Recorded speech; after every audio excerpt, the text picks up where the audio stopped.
Fox Sports. We are Blackmore. We are Minnesota.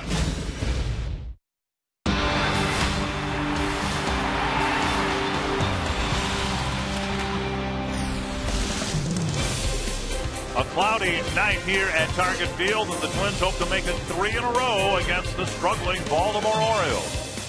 And welcome to Target Field. Dick Bramer joined again by Roy Smalley, filling in for Bert Blyleven. When the Twins are playing well, when any team is playing well, they're getting really good starting pitching. And lately, the Twins have been getting just that from Francisco Liriano. You bet. Francisco Liriano has 3 way above average major league pitches. And when he's throwing those in the strike zone, he can be very, very tough. But his last game, not only was he doing that, but he was throwing them all down in the strike zone. And when he does that, he is next to unhittable. That's the progression we're starting to see from Francisco Liriano. Hand in hand with good starting pitching usually is good defense, and we've seen that from the Twins too over the last couple of games. Well, you win with pitching and defense. It's always been just a hallmark of the Twins, and we have seen Denard Span and right in front of that Ben Revere put on a show out there in the outfield, as well as this guy from behind the plate. What a surprise. Joe Mauer making a terrific hustle play. It's been good defense all over the field. So the Twins are hoping to even their record on this homestand at 3-3 with a noon game tomorrow. When we come back, we'll try something no one's ever tried to do before. That is, get into the mind of a catcher.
Ford dealers.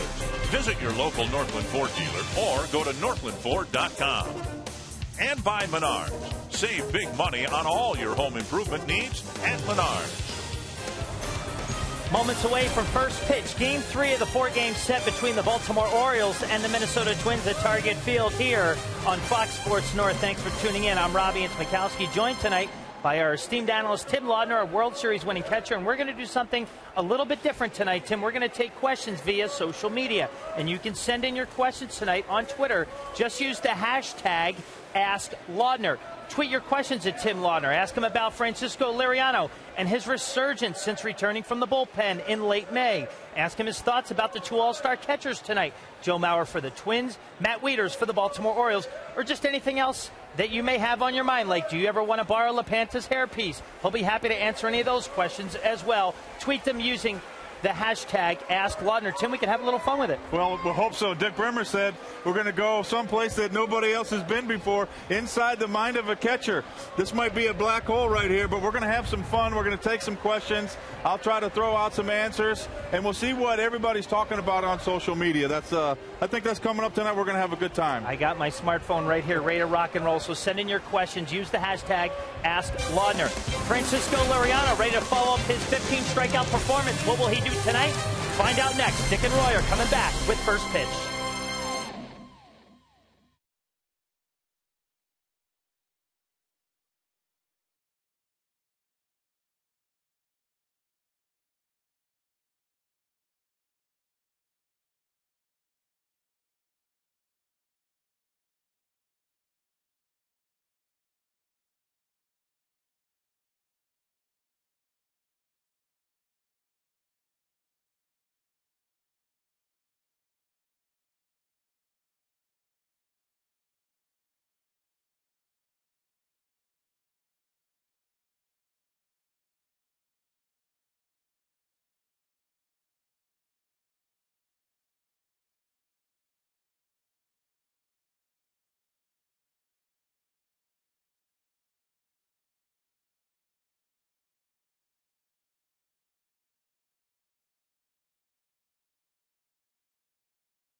Francisco Liriano in his last start struck out 15 men over 8 innings, but he was tagged with the loss because of a grand slam home run. 4 runs allowed in the 4th inning. And he'll face this Menards batting order for the Baltimore Orioles, who really hit the skids as of late. Nick Markakis leading off. J.J. Hardy hitting second. Adam Jones third. Matt Wieters, Mark Reynolds, Steve Pearce, Wilson Betemit, Taylor Teagarden, and Steve Collison.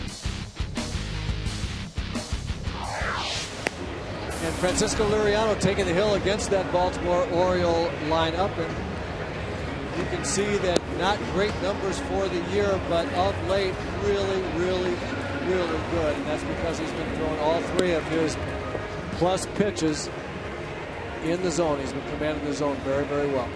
And really the only number that stands out, the high number of walks. That's been the biggest issue for Liriano over the course of the full season. Northland Ford defense, Wellingham, Span, and Revere. Bluth, Dozier, Carroll, and Morneau. Drew Butera behind the plate. And Joe Mauer is the designated hitter. When we get to the bottom of the first inning, you'll see Joe hit. The Orioles came into this series having lost 5 of their last 7 series, and they need to have a really good 20 hours or so to avoid losing this 4-game series at a time when they're hanging by their fingernails above the 500 mark and in the wild card race in the American League. And this is a situation on the other side of the field with the Minnesota Twins where they've got a club that's reeling a little bit, and they have a pitcher on the mound that could absolutely shut them down. It's Frankie's job now just to lights out, shut these guys down with that good stuff right here. Get 3 in a row and give yourself a chance to sweep. And the biggest challenge in shutting them down right out of the chute is Nick Markakis, who's had a great series. Markakis with 3 hits last night, 3 hits the night before. Also mixed in a walk last night. 1 strike from Liriano. Back to Liriano on 1 high, 1 down. The GMC keys to the game tonight. First of all, keep the bats going. They've had a tremendous opening 2 games of the series offensively. Keep that going. And then, as we've been talking about, Francisco Liriano continue to command the strike zone right from pitch number 1. So far, off to a good start.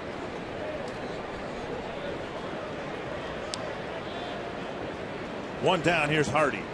2 hits in his last 40 at bats. We have the same pitching matchup here tonight that we had in the second game of the season in Baltimore. Liriano against Tommy Hunter. In that game, Liriano's first inning was an overpowering inning. He struck out Nolan Reimold, J.J. Hardy, and Nick Markakis. And then that game and his season kind of spun out of control. 2-1. Adam Jones hit a home run to lead off the second inning, and Liriano really never recovered from that. 3-1 with Jones on deck.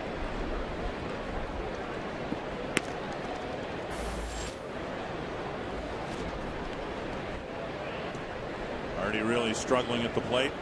Threw a walk last night. Liriano doesn't want to walk him here. And a solid stroke to center, a 1-out single. And aboard with 1 out. Tonight's broadcast is on AFN, the American Forces Network, broadcasting to the U.S. Armed Forces, serving in 175 countries and aboard ships at sea. They're watching around the world in Iraq, Germany, Italy, Southwest Asia, South Korea, Japan, wherever you are. Welcome to Target Field and Twins baseball. Adam Jones, the batter.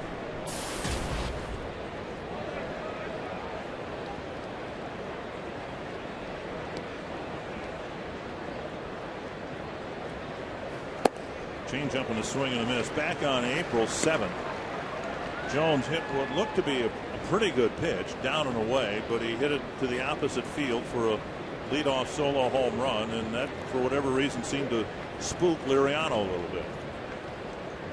It absolutely did. He was down in the strike zone the first inning, struck out the first 3 guys, as you mentioned, and then after the home run. Well, this one pulled, and it's 2-0. Wow. Deep into the second deck. And the Orioles jump out in front. Well, Adam Jones does it to Liriano again here early in the ball game, jumping on that pitch that was right in the middle of the plate for a long home run. Frankie started with a real good changeup. Watch where the location of this pitch is. That ball right in the middle of the plate. Adam Jones throws his hands inside, throws the big end of the bat, and just hammers the ball into the second deck. There's Matt Wieters taking a strike.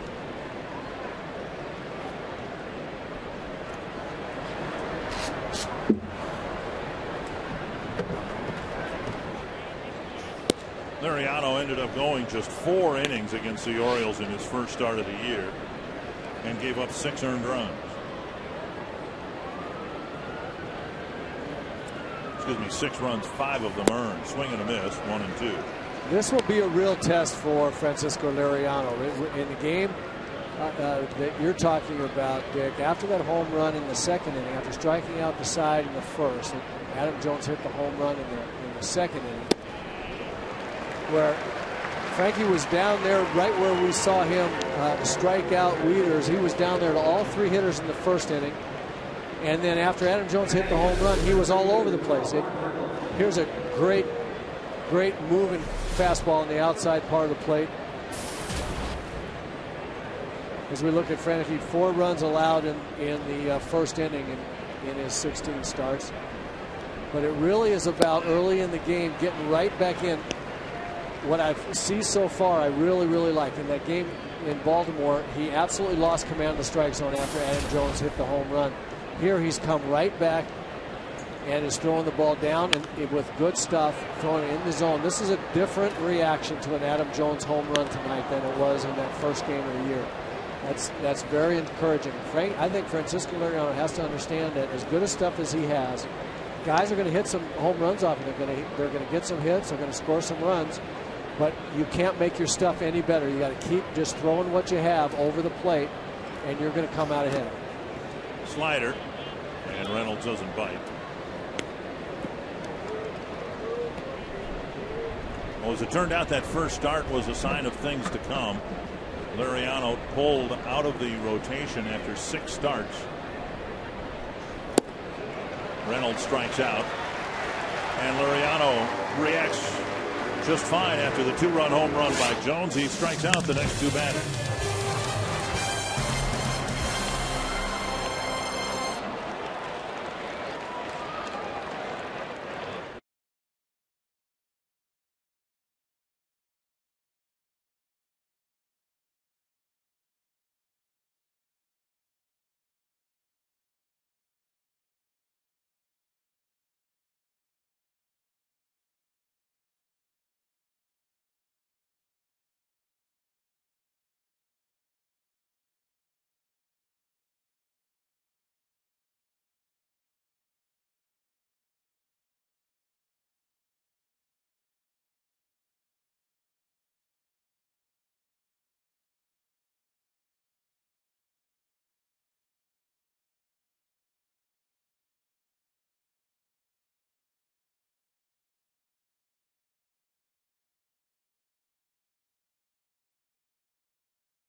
A 2-run home run. The Menards batting order for the Twins. Denard Span, followed by Ben Revere, then Joe Mauer, John Willingham, Justin Morneau, Trevor Plouffe, Brian Dozier, Drew Butera, and Jamie Carroll. That lineup's taking the lumber up there against Tommy Hunter. Young man has struggled early this year, sent to the minor leagues, righted himself a little bit. Now he's back and pitching to the Twins. He's had some good success, although he struggled this year and had some success in the past against the Twins. So this will be interesting. A guy that has had some success against the ball club, but the ball club right now is swinging. The Minnesota Twins swinging very well, top to bottom of the line. Span, Revere, and Mauer will face him. Twins had some chances against Hunter back in early April. Didn't do much with them. A leadoff single, a couple of hits in the second, a leadoff double, a hit batter in the fourth. Nothing happened. 1-0 to Span. And now 2-0. Hunter had a sequence of starts similar to Liriano's at the start of the year, where every time it seemed like he gave up 5 earned runs on a start. So the Orioles sent him down to Norfolk to try to get him to work his problems out. A called strike, 2-1. And so they've called him up out of necessity. They've got some injuries like everybody seems to, and they're starting rotation these days.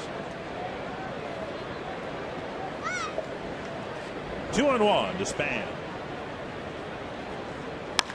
And he grounds a base hit to right.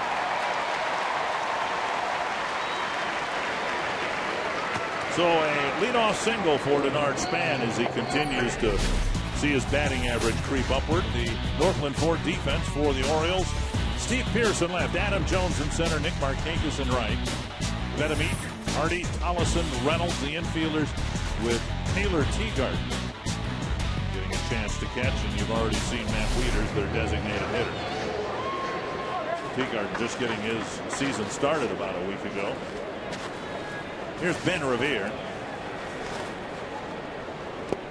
in the dirt, and Span thought about going to second.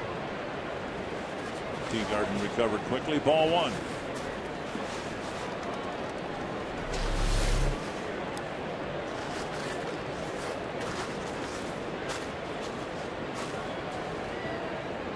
Denard just waiting for one more look at Teagarden not being able to find the ball, but the catcher did find it relatively quickly, and Denard had to stay there. 1-1. I think it's going to be important for the Twins to do exactly what Ben Revere and before Denard Span have done so far. Make Tommy Hunter throw the ball down over the middle of the plate. Don't swing at pitches that are on the perimeter of the zone, because he can get wild and he will throw you the ball in the middle. No sense in making it out on a tough pitch when you have a pretty good chance of getting a cookie in the middle at some point in time in the at-bat. That's exactly what Denard did. Laid off a 2-0 pitch on the inside corner. It was called a strike, but then he got one in the middle of the plate, got a base hit. There's a ball pounded into the dirt. 1-2. One of the things that pitcher they're right there to Ben Revere reminds me, one of the things that we might want to look for tonight is how Tommy Hunter and all the Orioles pitchers that might be in the game pitch to Ben Revere tonight and the rest of tonight and tomorrow. It looks to me like they've shifted and they've really decided they want to pound him inside with. So we'll be looking for that. Line foul. I think that ball was supposed to be inside, and the ball got away from it and ended up being in the outside corner.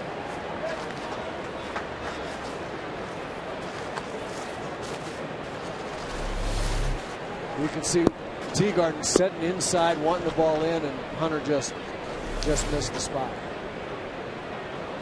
Revere with 5 hits in the series, 4 of them here on Monday night.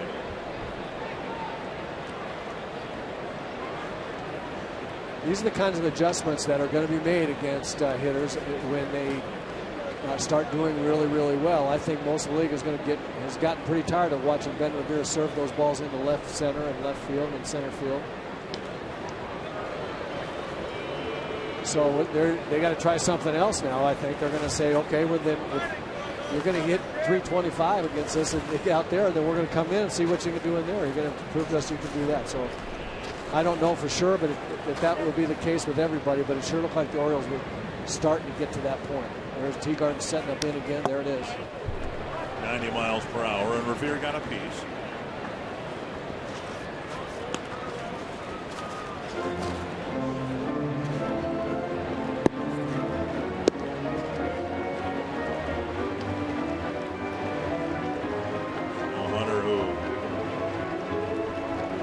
Struggled to the point where he was sent to the minor leagues, and remembering he was supposed to be their opening day starter. He had some back problems that set him back a little bit in spring training, so a lot was expected of him this year.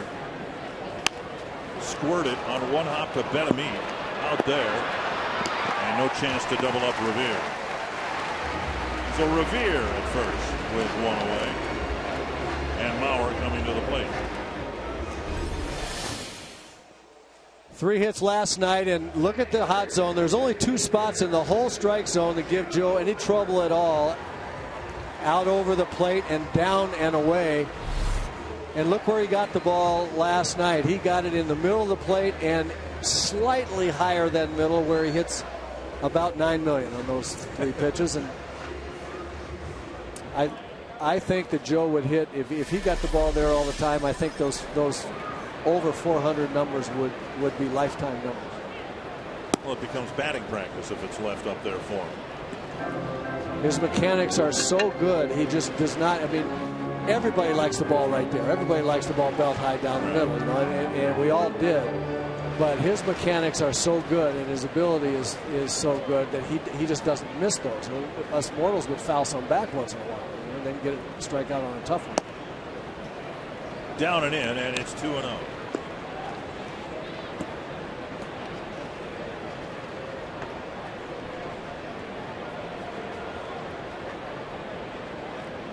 .333, and if Mike Trout comes back to earth just a little bit, we might have a very interesting batting race this year in Minnesota. At the knees, it's 2-1. Yeah, I don't think that's over. I don't by any stretch of the imagination. Although this, I don't think it's a fluke what Mike Trout is doing. I just don't think the battle between he and Joe is over by a long shot. 2-1 to Mauer. Sharply hit to the shortstop, and it should be a double play. It ends the inning. Twins get a hit, but Hunter faces just 3 men, and it's 2-0 Baltimore.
Run fans, we want your input during the broadcast tonight. Send your questions on via Twitter. Use the hashtag AskLaudner. Tweet your questions at Tim Laudner. Talk about Francisco Liriano and his resurgence. His thoughts on the 2 All-Star catchers in tonight's game, Matt Wieters and Joe Mauer, Dick Raymer and Roy Smalley. We've gotten a lot of good questions, and Tim Laudner in just a couple innings will be back to answer those questions that you send in using the hashtag AskLaudner. All right, very good. Francisco Liriano delivering ball 1 to Steve Pearce, will be followed by Wilson Betemit and Taylor Teagarden. 2-0.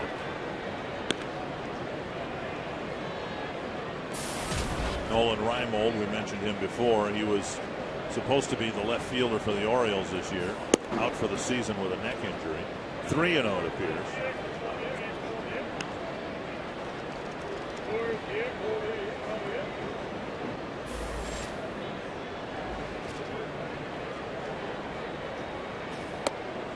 And a strike.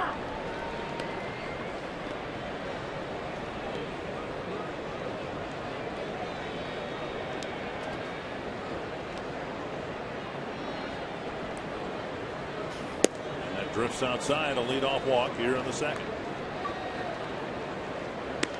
Simply put, the first 6 starts were competitive here in the big leagues. An ERA of over 9, 28 earned runs in 26 2/3 innings. A lot of home runs allowed, and in 6 starts, just 26 2/3 innings pitched.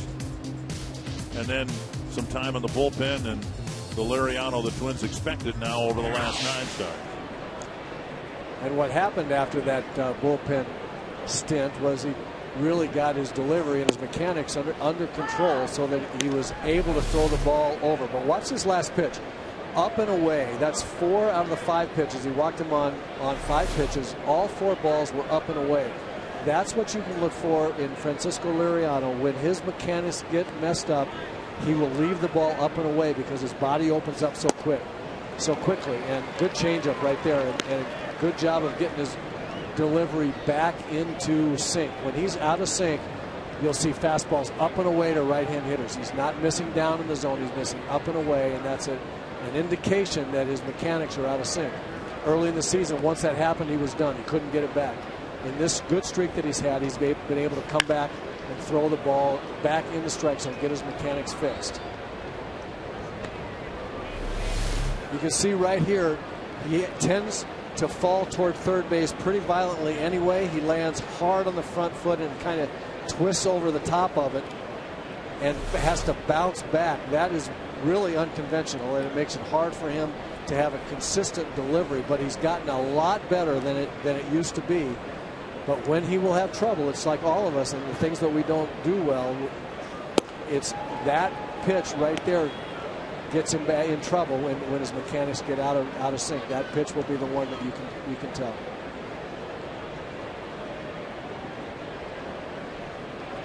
Carl Pavano and Cole DeVries next to him, and Pavano's offering some counsel on the railing. 1-2, and a fastball right down the middle.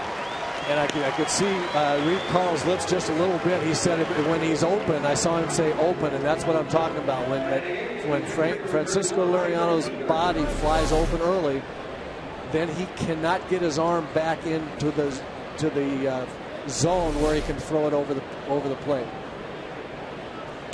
Pretty big names there when you consider Felix Hernandez, David Price. John Lester's had a disappointing year in his own right, but he still struck out a lot of guys.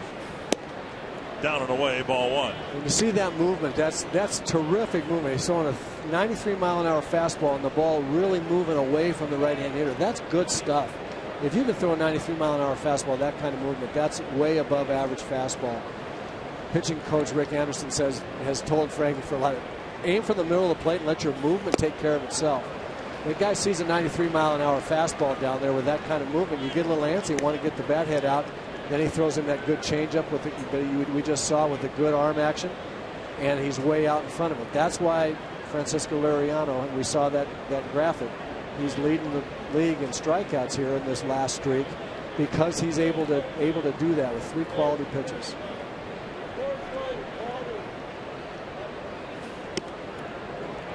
Another changeup that misses by 3 feet. Again, that's the open and fall way further toward third base, and your arm just can't catch up. And that will be the indication that he's a little out of sync. But what the great thing about this last streak has been, when he's pitched so well, is that he goes back to kind of the wild delivery, and then is able to get it back, where before he couldn't get it back. Once he was out of sync, he was out of sync and gone. Well, we've seen an awful lot of trips to the mound like the one we just saw from Drew Butera. Now, how much credit, if any, should the catcher get in getting Liriano's mechanics back in line? I think an awful lot of credit goes to Drew Butera here because he's not afraid to make all those trips out to the mound and really calm Frankie down. The other thing he did against with Mark Reynolds when he saw the Frankie losing it, he got off the fastball and had to throw a slider and a change, and those pitches got him back in the strike zone. Fouled away. What I mean by that is if a guy's having trouble with his fastball all of a sudden, if he's lost his mechanics a little bit on his fastball, then try something else. Don't just keep throwing the same thing and beating your head against the wall. Throw a slider, throw a change. That forces him, and Bert Blyleven's talked about this a lot, that breaking ball and changeup, you try to throw it in a different spot. It forces his mechanics to be a little bit better, and then he can get his fastball back too. Slider, and again, Teagarden lays off. It's a full count. See what, if anything, the Orioles do with Steve Pearce. Pearce drew a walk on 5 pitches. Betamit struck out looking. Collison's on deck.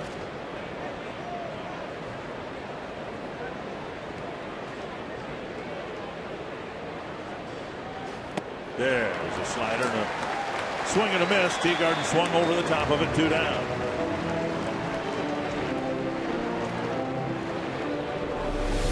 So when your mechanics are good, you can get this on top of the slider and throw it down there. That's a devastating slider. That's as good a slider as there is in baseball. And the way it can be, there's 2 reasons it's effective. One, because it's just nasty, but the other is because when he's throwing his fastball over the plate, guys get in a hurry, and then they don't take time to see that slider real well. Bouncer to short. Dozier has it, flips to Carroll, and ends the inning, and Liriano pitches around the leadoff walk.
The Twins, Ron Gardenhire, who had the baseball that Thome hit for career home run number 607. It was plugged in a flower pot here for the longest time.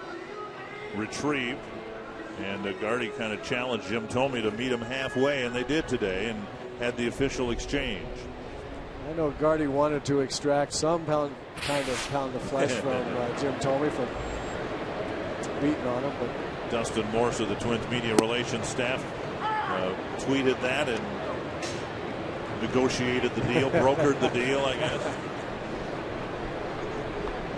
Josh Willingham taking a strike from Tommy Hunter, and now taking strike 2. Willingham, Morneau, and Plouffe here in the Twins' second. Got a leadoff single from Denard Span, but then Hunter got a ground ball double play off the bat of Joe Mauer.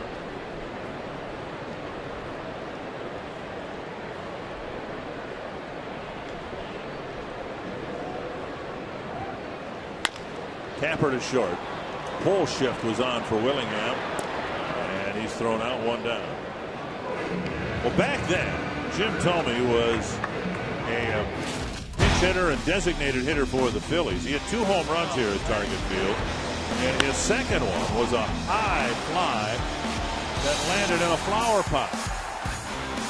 And a search that continued until the next day finally produced the baseball. And Thome, who's been collecting his home run balls since number 500 years ago, now has been given number 607. He has since hit 2 more home runs and is sitting at 609. 1 strike to Morneau. Fouled back. 2 strikes.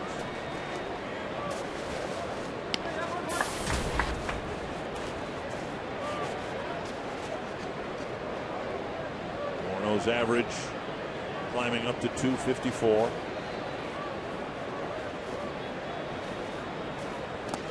Checked his swing. 1 and 2.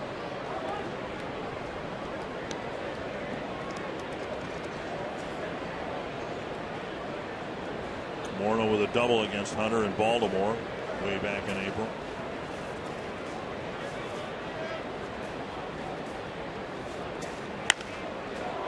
Pitch away, and he fouled it away. Morneau's last home run coming earlier this month before the All-Star break in Texas.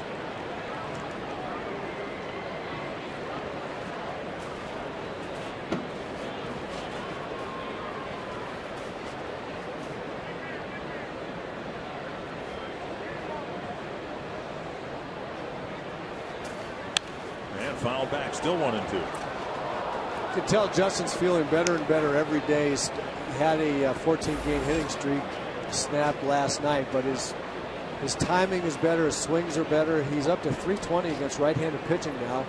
It's been the lefties that have kept his average, total average, on around 254. But really feeling better at the plate. You can tell. Into center field, and Jones glides over, makes the catch out number 2, and that'll bring up Trevor Plouffe. This season on Fox, Fox Sports is proud to support Boys and Girls Clubs of America, a place where youth can reach their full potential as productive, caring, responsible citizens. To learn more, visit greatfutures.org/Fox Sports.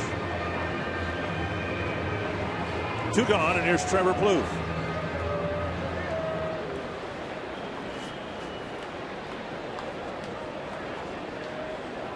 Plouffe extended his hitting streak last night.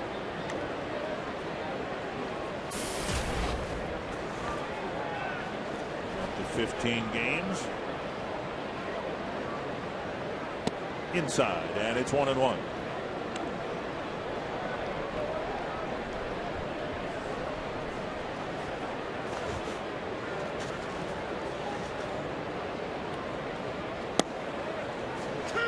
Mentioned Hunter's given up a lot of home runs coming into the game with 77 and a third innings pitched and 18 home runs allowed. That's a lot. 2-2.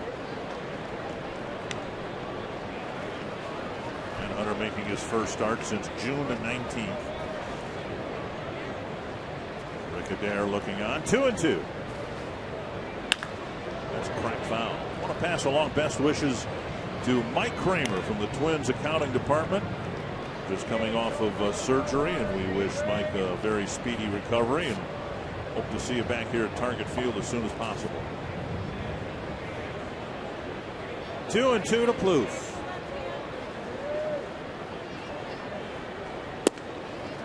And now a full count with Dozier on deck.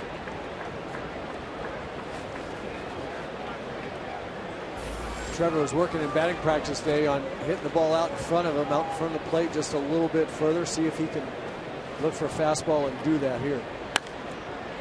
Fouled over the Twins dugout.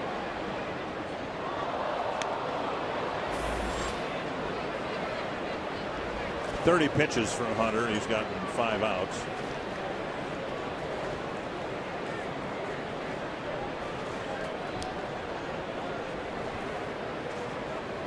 Another full count pitch. Another foul back. Oriole rotation's in a bit of a mess right now.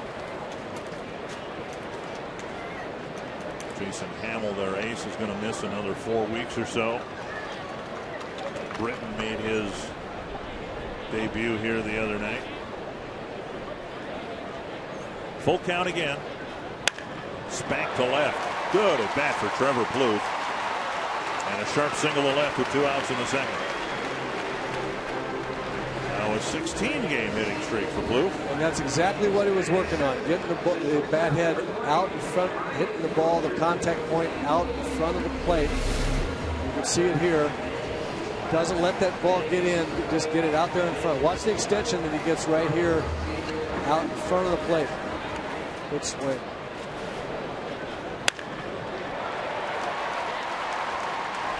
Like the pitch got to the front edge of home plate.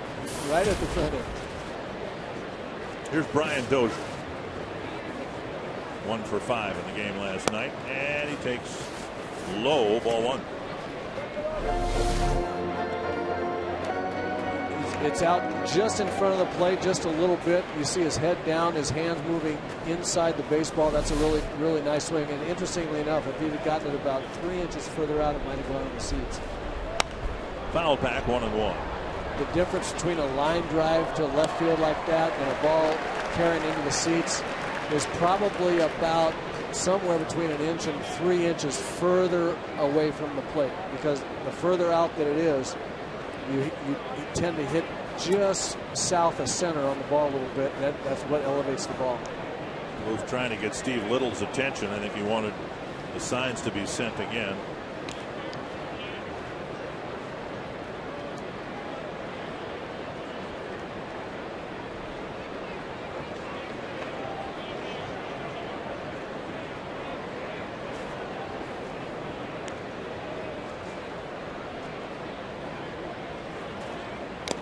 Swing on a foul.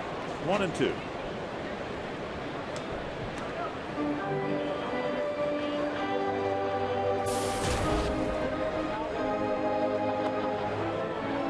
Dozier with a home run here the other day and a near home run yesterday. Twins fell behind 2-0 on a Jones home run with a man aboard.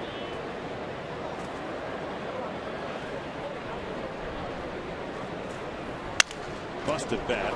Back to the pitcher, Hunter, and that ends the inning. Another single for the Twins, a man left aboard. It's 2-0 after 2.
Top of the third inning, and you can cast your vote for the Arby's value player of the game. Text the word value followed by a space in the player's name to short code 234-234. Blue for the base hit.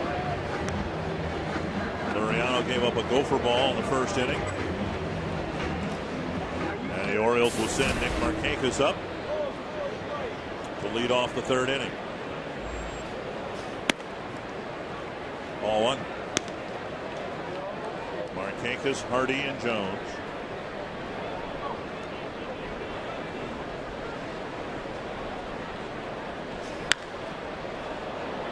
Sliced foul down the left field line.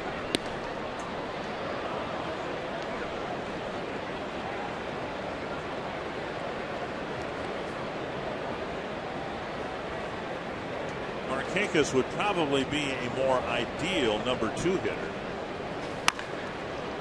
A solid single to center here leading off the third inning. But the Orioles really don't have a true leadoff hitter, and with Brian Roberts out, Markakis gets the nod in the number 1 spot. You can ask a question online at carsoup.com/baseball. Now we have a question from Greg Wallace of Bethesda, Maryland. Probably getting us some really tall set of rabbit ears out there. What deciding factors determine if the pitcher will be a reliever, closer, or starter? Well, it really varies by individual, but the main reason is, does a guy have more than 2 pitches that you need for a starter? A starter really needs at least three good pitches, and he has to be able to go, obviously, throw those pitches with command of the strike zone for 6, 7 innings if possible. There are a lot of guys with good arms that can do it for an inning or 2, but not 6. Change up a called strike, 1-1. And of course, if you only have 2 pitches, if you're a power pitcher and you got a hard fastball, a hard slider, you can get away with that for an inning or 2 and really dominate some hitters for once through the lineup. But it's hard to get through the second and third times.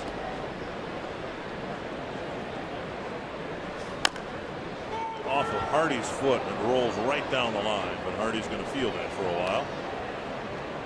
How many times would you say you did that, either as a right-handed batter or a left-handed batter? I did that a lot. I ended up having to wear a shin guard. He almost couldn't make one long enough to cover from my toe to my knee. Oh. That I just can't even tell you how much that hurts. Well, that's Nick Markakis' pad there. Down and away, so we're comforted knowing that Wayne Kirby, his ankle will be fine.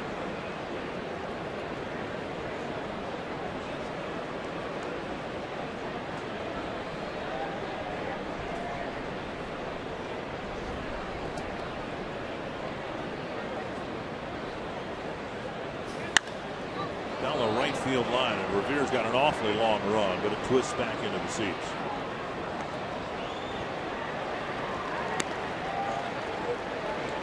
Hardy in his first year with the Orioles last year had a great year, signed an extension, and now this year hasn't gone nearly as well. I really liked your point about Markakis as a number 2 hitter, Dick. They really missed the fact that Brian Roberts, their second baseman and potential leadoff hitter, has been hurt so much.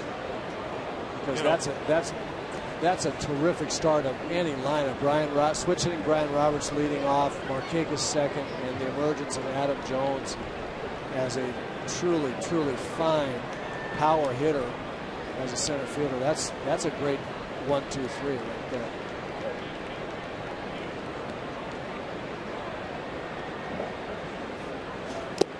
And pitch tailing away from Hardy, and he strikes out for the first down. That was a quicker changeup, but look at the movement. Yeah, that I think is just a 2-seam fastball on steroids right there. I mean, that's careful. Yeah, sorry about that. Sorry about that reference. No, Frankie's totally natural. Don't anybody get mad at me. That was just a great moving 2-seam fastball. That almost looked like a screwball. Here's Adam Jones, who probably won't see a pitch in the inner half of the plate. Strike 1. We've been talking about the hot zones for various hitters, where they're successful, where they're not so much. You can see right in the middle of the zone is where this young man loves the ball. Now let's take a look at where this home run pitch is. Oh, is it in the middle of the zone? Man, oh man. 1 strike to Jones. There's another one off the plate, and another swing and a miss. And that ball comes out of Frankie's hand looking like he's throwing 93, 94. He's had a 95-mile-an-hour fastball with a lot of movement, and that pitch right there comes out looking like the hard fastball, and it's 7 miles an hour slower. And that just movement and change of speed really messes with a hitter. Smothered by Butera, 1 and 2.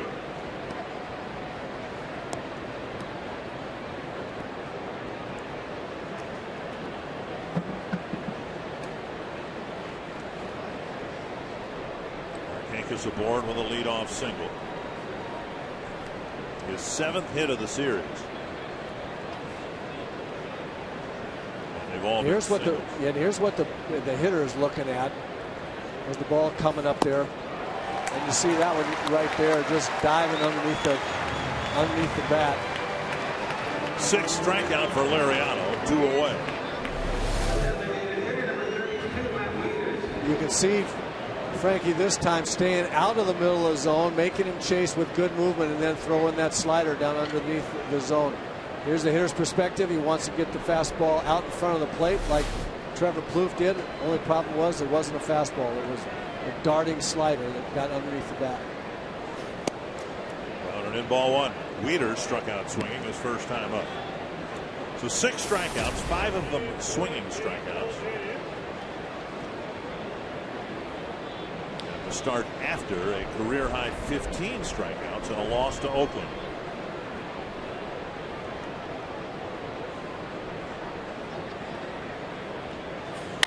Bouncer to short. Dozier underhands it to Carroll. That takes care of the third. Again, the Orioles get the leadoff man up and can't do anything with it.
Minnesota Twins baseball on Fox Sports North is brought to you by Sanford Orthopedics and Sports Medicine, for the everyday competitor in all of us. By CenturyLink, a different kind of communications company. CenturyLink, your link to what's next. And by Grand Casino, the best stories start here. We saw Harvey Killebrew's Hall of Fame ring there on display at Target Field. 2-0 Baltimore.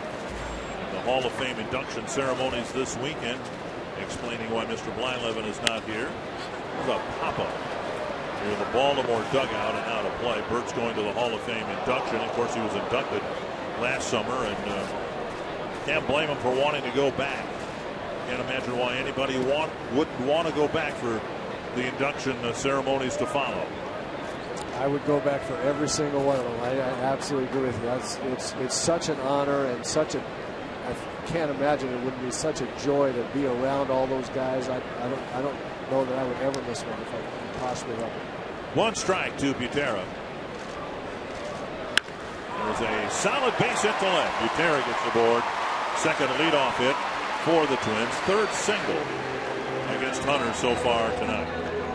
We were talking about the great movement that Francisco Liriano has on his fastball. Here's a chance for viewers to see. Watch this ball in the middle of the plate. Wieters is on it, and then it just moves right to the end of the bat. And just that late movement right at the strike zone moves the ball from the sweet spot in the bat to the end, and the results a ground ball to short instead of that line drive over the shortstop's head we just saw from Butera. Here's Jamie Carroll. You know, when we show Fox tracks, we divide the strike zone up into 9 segments, 3 across and 3 down. And Liriano, with his arsenal of pitches, gives, I guess, the illusion to the hitter that every pitch is headed right down the middle. Then the slider darts down and in to a right-handed batter. Here's our strike zone divided into 9 cubes or rectangles. But when he's going well, it seems like every pitch is going right for the center square. Charlie Weaver had that on the Hollywood Squares, right? That's right. And then it's darted down and into a right-handed batter or tailing away from him with the fastball. He can make the changeup do either. And you know, in a situation like that, you feel kind of sorry for BAL AT MIN because he took a fastball that was right down the middle for strike 3. Well, you're absolutely right, Dick. That's a difficulty of hitting against a guy that has 3+ pitches like Liriano does with so much movement.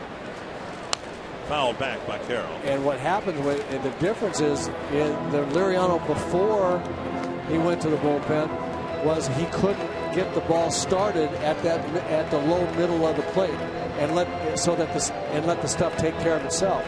Since he's been back, the majority of the time he starts the ball at the middle of the plate with all his pitches and lets the natural movement take care of itself. And that's what Rick Anderson's been preaching to him for a long time.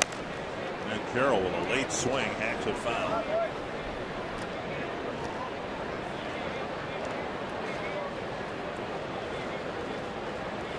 One and two.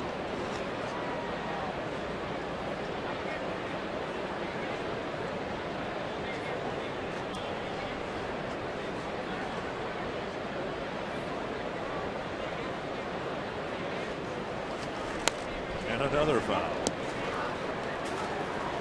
43 pitches for Hunter, and he still hasn't disposed of the 9th batter he's faced.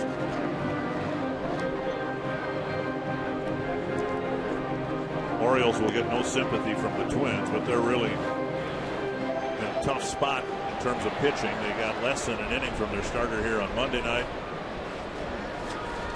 Carroll taps it towards the hole. Hardy safe at second. The only play he had, and it wasn't much of a play, with Butera beating the throw to Tonneson. Should be a base hit for Carroll. First and second, nobody out. Well, I would just tell you, if you're a hitter and you hit a ball in a spot where you can't throw Drew Butera out of second, that's a hit. Now you're saying that because he's a catcher or what? I'm saying because he is not the fleetest of foot. Well, 2 aboard now, nobody out, and Span at the plate. Span grounded a single to right his first time up. Which does not mean he doesn't hustle like mad, and he did on that play, and got Jamie a hit. Gives the Twins a potential big inning. Boy, are you going to sound foolish when they pull off a double steal here. Yes, I am. I'll fully admit it. 1 strike to Span.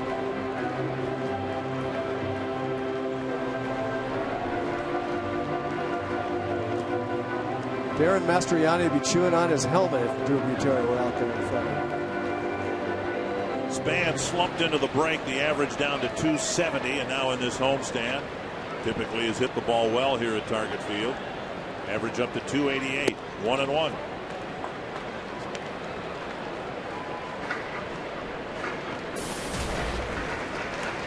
Ten for 17, 5 runs batted in, a couple of doubles. And remembering that first couple games weren't the typical Denard Span games. He did not play well in the first 2 games against Oakland. Didn't play in the third. 2-1.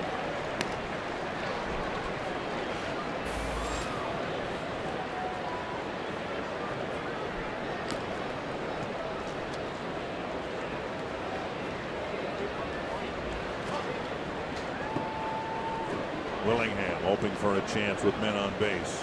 So too Morneau.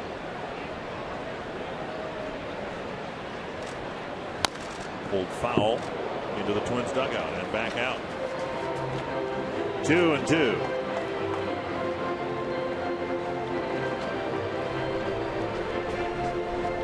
Orioles weren't expected to contend this year, and Buck Showalter, to his credit, got the team off to a good start. Now, with playoff hopes fading, they're simply hoping to not finish with a losing record. And they're They're 2 games above the 500 mark now.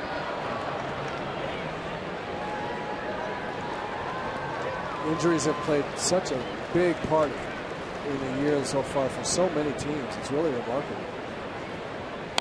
And Span taps it foul again. Well, we say this, I think, every year. I can't remember a year where there have been so many injuries, and we keep saying it, and we keep saying it, and we mean it. But you look across the board now. The Red Sox put David Ortiz on the disabled list today, and you can take any team, any of the 30 teams, and you can just shake your head at the number of man games missed by key players. The Toronto Blue Jays in a span of 72 hours lost 3 starting pitchers. Yeah, all to elbow injury, I think. Same injury to all 3 of them. Now this has been a bad week for their position players. 2-2 to Span. Lifted to left. Pierce with the catch. Butera bluffs the tag. Yesterday, Jose Bautista put on the disabled list with a wrist injury. And today at Yankee Stadium, third baseman Brent Lowry had a frightening catch, falling down into a concrete pit, and he got up, and that was encouraging. A near catch, and then he fell down into that deep camera well onto concrete, ended up with, thankfully they say, just a bruised calf. Here's Ben Revere. Strike 1. Our Sanford Health injury report. We're happy to report that Lowry didn't break anything. 1 strike to Revere. Twins need a base hit here to get on the board. Pounded foul. 2 strikes. We were talking about the Orioles and how they've got a good number 2 hitter hitting leadoff for them by default. And then you look at the Twins, and in essence, they have 2 leadoff hitters. They've got Span and they've got Revere. All the years we've talked, though, up until really this year, about the Twins needing a number 2 hitter. They had Bernard Span, and all the controversy or the discussion about maybe Joe Mauer should hit second. And he makes it a moot point now with Revere swinging. Oh, what a nice job by Hunter. And he starts a 1-6-3 double play. Revere hit a 1-hop bullet up the middle, and Hunter speared it to help him get out of the inning.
Has stood up as we go to the 4th. You can enjoy the best that Target Field has to offer with your group of 25 or more. No deposits required.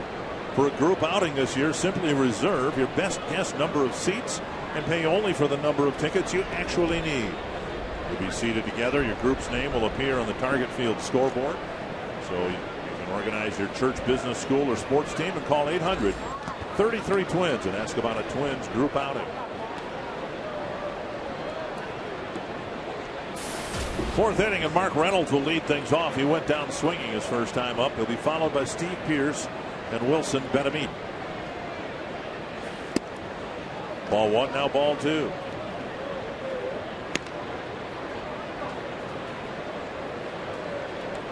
Laureano's given up 3 hits, but a single by Hardy followed immediately by a home run by Jones, with the Twins in a 2-0 hole. Tap foul. So much speculation about Laureano, his future with the Twins, if he has one, beyond this start tonight.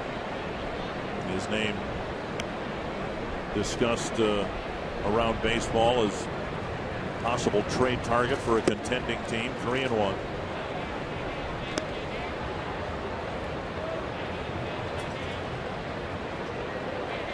There's Terry Ryan, who's been fielding phone calls for the likes of Laureano and some others.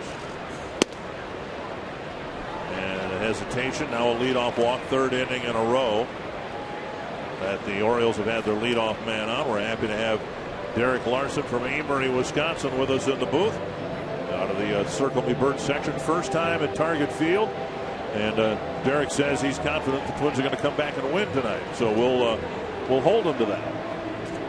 Leadoff walk for Reynolds, and that'll bring up Steve Pearce. Derek thinks the ballpark's pretty cool too. Pearce drew a leadoff walk in the 2nd inning and never budged from first base.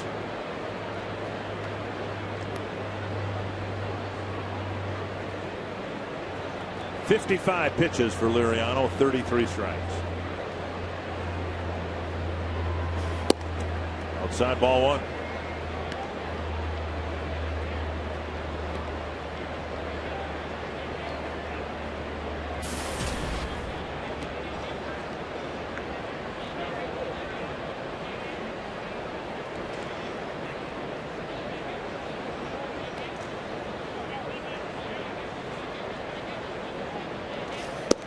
Another one outside, 2-0. You were talking about Laureano's mechanics, and Bert has dissected his mechanics over the years. What really makes his lack of ability to repeat his mechanics stand out more is having somebody on the staff like Scott Diamond who can do that from the left side. There's a fly ball right center field, and Revere and Span converge. Span with the catch. Tagging is Reynolds. Here's the throw. It's coming through, but not in time. A good base running play by Reynolds, advancing to second on the deep fly ball. Join Minnesota sports celebrities, including Fox Sports North broadcasters, as they trade in their uniforms for aprons in honor of the boys and girls clubs of the Twin Cities. It'll be my pleasure to MC the event on Sunday, July 29th, starting at 6 at the Capitol Grill in Minneapolis. For more information, visit foxsportsnorth.com and click on the upcoming events banner. I will be there. You'll be waiting tables? I'm waiting tables. Or table. I don't know. Strike one to Benavides. I mean, Scott Diamond does fundamentally what any pitching coach would teach a pitcher to do, right-handed or left-handed. He repeats his delivery time after time after time.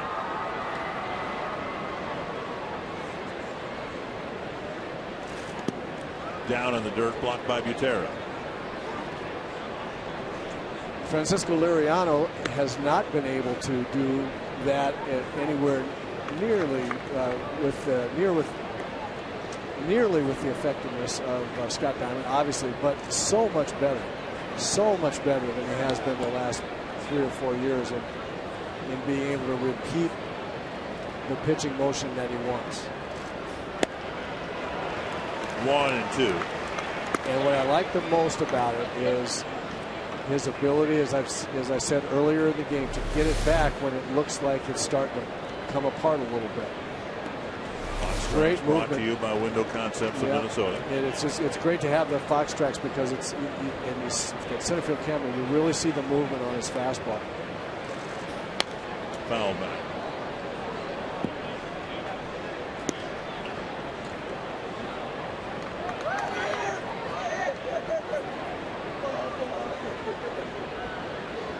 If Liriano is with the Twins next year and beyond, maybe the best course of action would be to start the season with him in the bullpen.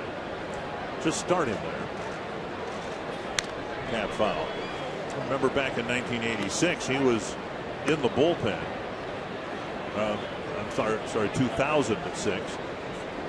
Liriano was in the bullpen, and when he was moved out of the pen into the rotation is when the Twins really caught fire. And he was so good, he made Johan Santana the second best left-handed pitcher on the staff. 1-2. 2-2. There's the one right there. That's the indication of the mechanics being out of sync. And in the past, when he's thrown that pitch, you could look for a whole bunch more of those coming. And now he has been much more able to get it right back into where he wants to. Right there. Perfect. 2 down. Ben Amit caught looking in the second, goes down swinging in the fourth. And now Taylor Teagard. There's that devastating slider. It just disappears right about at the point of contact. The ball just disappears. You watch this come. It just where to go. Looks like a fastball. Just goes away. I don't mean away from the hitter. I mean it just disappears. Pitching coaches and managers talk about somebody having a back foot slider, and you could see on Ben Amit's swing, his back foot actually moved, and it was a good thing because the pitch may have hit it. 1-0. The only person I can remember that had a slider like that, like we're seeing from Francisco Liriano, is Ron Gittin. He had very similar stuff to Liriano's. Very similar. Threw hard, 95-ish. Really nasty slider. Just off the plate, 2-0. Watch Ben Amit's back foot. Yeah, his foot knew it was in trouble before he recognized what pitch he was swinging at. 2-0. Teagarden went down swinging his first time up.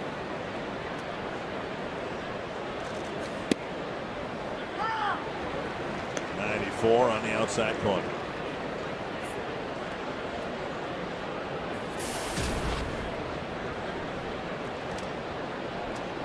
I think if Liriano were to finish this year the way he's pitching right now and remain with the Twins, I don't think there's any chance, Dick, as good as your idea might be, that any chance that he would not be a starting pitcher for the Twins next year. And probably nor should he be. If he were able to finish strong, stay with the Twins, get a contract, and stay with the Twins, then I think that would do an awful lot for his mental stability, his ability to trust himself and what he's doing now, his ability to trust that man right there, pitching coach Rick Anderson, and what he has been, how hard he's been working with him for all these years. There's a lot of upside there, you can tell. And now Butera will go to the mound for, I believe, just the second time tonight. Well, you know what Drew does so well with Liriano? Different guys have different personalities and psychologies, and what Drew does so well is a key trip to the mound now and again when he senses that Liriano's head's getting a little full of too many ideas or he's getting a little bit rattled.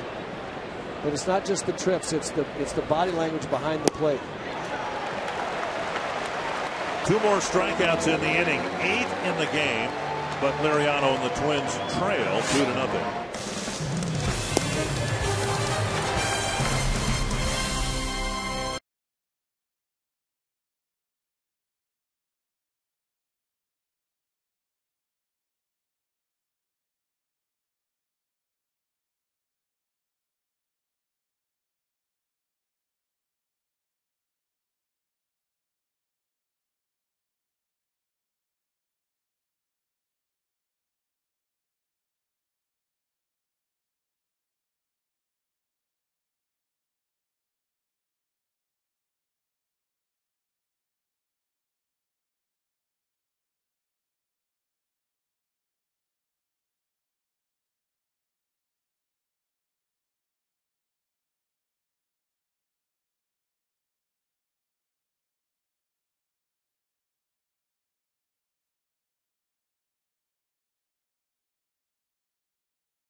In their phones here at Target Field, and fans, you could work your phones by sending in your questions using Twitter and use the hashtag AskLaudner. Tim Laudner here to answer some questions. And our question for Ask Laudner comes from Di. She wants to know, Tim, what do you think about the Twins starting Joe Mauer at first base, even though he's clearly a catcher and wants to play there? Yeah, we know he wants to be a catcher, but anytime that you can get Joe out from behind the plate, that saves his legs.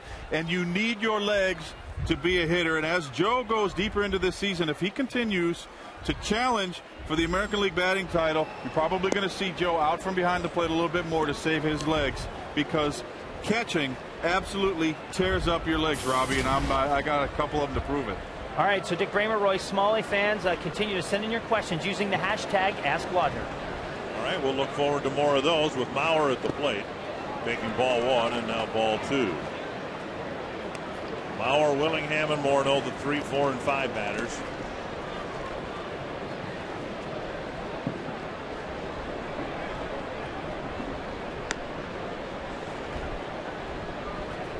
Have had 4 singles against Tommy Hunter.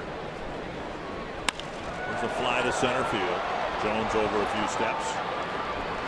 1 down. It's been more of the same regarding Hunter. We mentioned earlier that when Hunter pitched against the Twins in Baltimore, they had some chances against him, but could never get a big hit. And that's been the case so far tonight against Tommy Hunter. So far, the biggest play for the Orioles, the biggest pitch and play were made by Tommy Hunter, where it looked like Ben Revere was going to get a base hit last inning, and Hunter made a terrific play to spear a hard ground ball and then make a real good lead throw to the shortstop for a double play.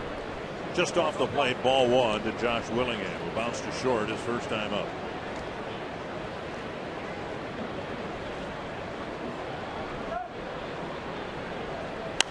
Foul back and out of play. The series in Baltimore to start the season, then this 4-game series, and the Twins are done with the Orioles.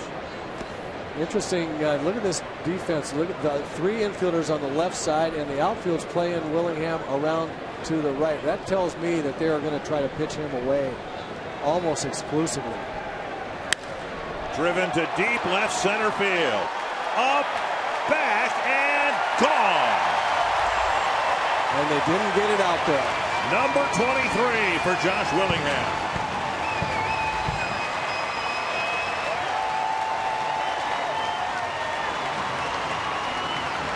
And for Hunter, the 19th home run allowed in 80 2/3 innings. They're trying to pitch the ball away to Willingham. We saw that on the hot zone, but they didn't get it out there. It was up into the middle of the plate. If we were to look at the hot zone that we have on Willingham, that pitch out, up and out over the plate, he hits pretty well, and that ball was not hit well. That was hammered.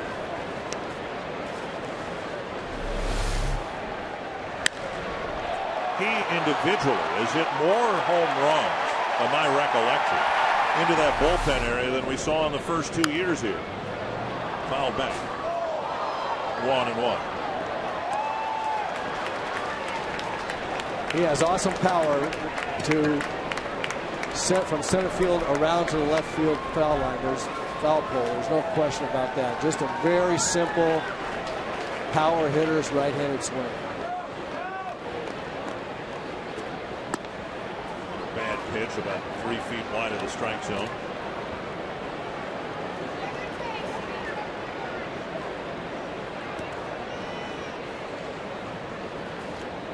Two and 1 to Morneau.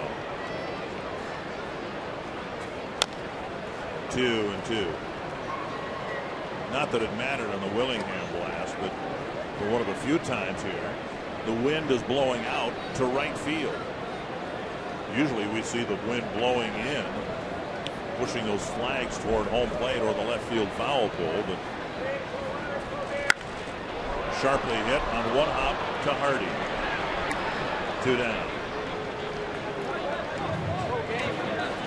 What we're going to show you are the number of Twins home runs hit here in this ballpark. 52 the first year. That was with Jim Thome here for the whole year.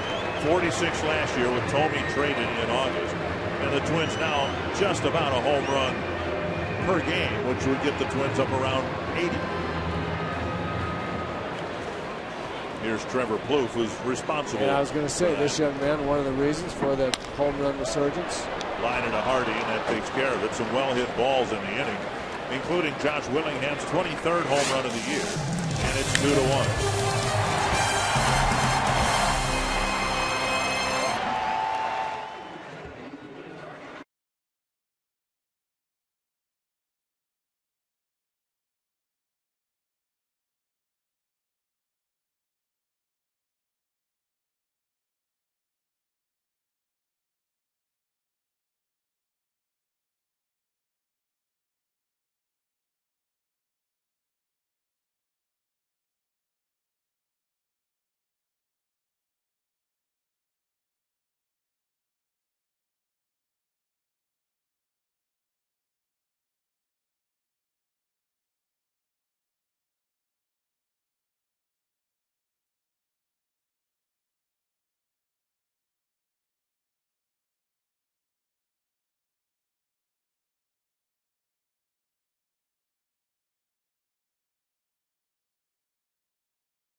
The Twins on the board, and fans, we invite you to join the conversation. Use the hashtag #AskLudner when you send your questions to us via Twitter. Tim's here to answer another one.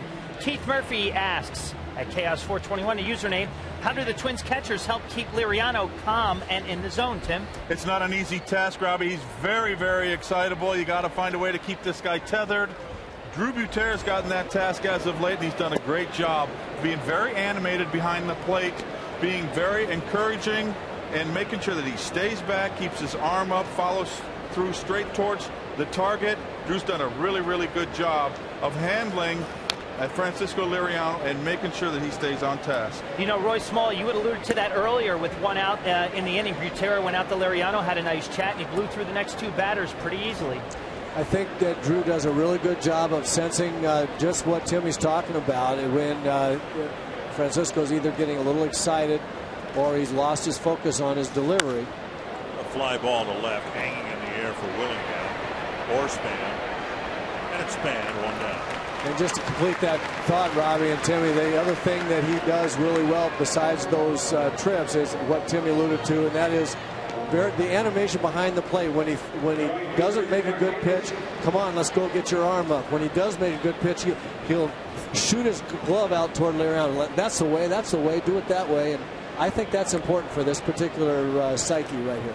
I think it's huge, Roy, because obviously Francisco Liriano's confidence was a little shaken earlier in the season, and anytime that the pitcher's out on the mound, you don't want him standing out there like he's standing on an island. You got to communicate to him, talk to him, to making sure that he knows he's not alone. 1-0 now to Nick Markakis.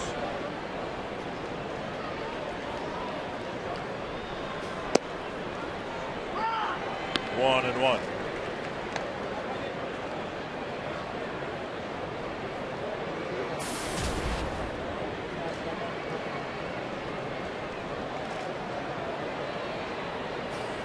Well, if the results have been that dramatic, then maybe fans are suggesting, well, hey, why don't they make more trips to all the pitchers? It depends on the pitcher's personality, whether it's necessary. Some pitchers probably would prefer not to be bothered out there. They're in their own world. Famous story about Bob Gibson. Gibson, Hall of Fame pitcher, but Tim McCarver kept going to the mound, and Gibson took exception to that. Gibson finally said to him, you know, the only thing you know about hitting is you can't do it, and sent him back behind the plate. Inside, now Markakis has drawn 2 walks and gotten 7 singles in this series. AT&T Trivia with J.J. Hardy coming to the plate. Who are the 3 Baltimore shortstops to hit 30 home runs in a season? That's a lot of home runs for a shortstop. Well, one of my favorites, Baltimore shortstops, Mark Belanger, perennial Gold Glove winner. I don't think he hit 30 in his career. I love Mark Belanger. He could really play. Easy answer would be Cal Ripken, so we'll put him on the list. J.J. Hardy did it last year. And now here goes Butera to the mound. And this trip right here is another good one. Robbie and Tim Ludner were just talking about good trips to the mound. This is a really good one for a couple of reasons. First, there's a runner on first base, and Francisco Liriano tends to get a little antsy when there's a runner on first. He tries to speed up his delivery for whatever reason, not wanting the guy to steal, and he gets ahead of himself and loses his mechanics. And we've already mentioned where does the ball go when he does that? It goes up and away, which is where that pitch was.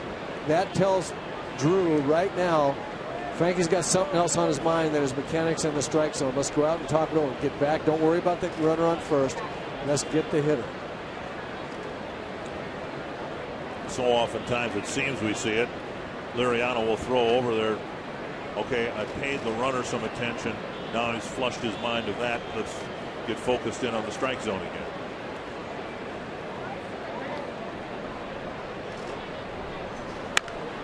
High fly to short left. Willingham comes in for out number 2. And that'll bring up Adam Jones. A 12-10 game tomorrow. Final game of the series, and it's a Sports Authority Value Pack game. The Sports Authority Value Pack gets you a ticket and a U.S. Bank Home Run Porch View section and a free Schweigert hot dog and Pepsi. Call 800-33-TWINS. Visit twinsbaseball.com. Check out all the options for the upcoming ball games at Target Field. Now, where are we not going to throw the ball to Adam Jones? In. We're not going to throw it in the middle of the zone anywhere. That's for sure. At least not a fastball. That's a good try right there by Liriano, and Drew Butera throw that pitch down. He's been swinging at that pitch. I think this young man is ever ready to hit a fastball. I think Adam Jones gets up there and looking for the fastball, and so he's vulnerable. He'll swing at some bad pitches, and anything that looks like a fastball coming up there and then turns out not to be, if it's not in the middle of the plate, it's very effective. And that's how Frankie got him out last time. I'm sure he's thinking about that this time. 1-0 to Jones.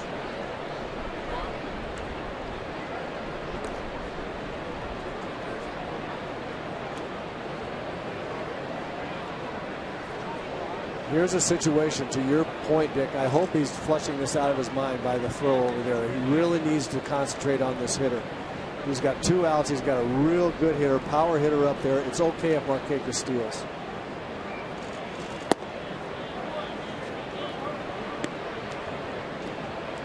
Two and 0.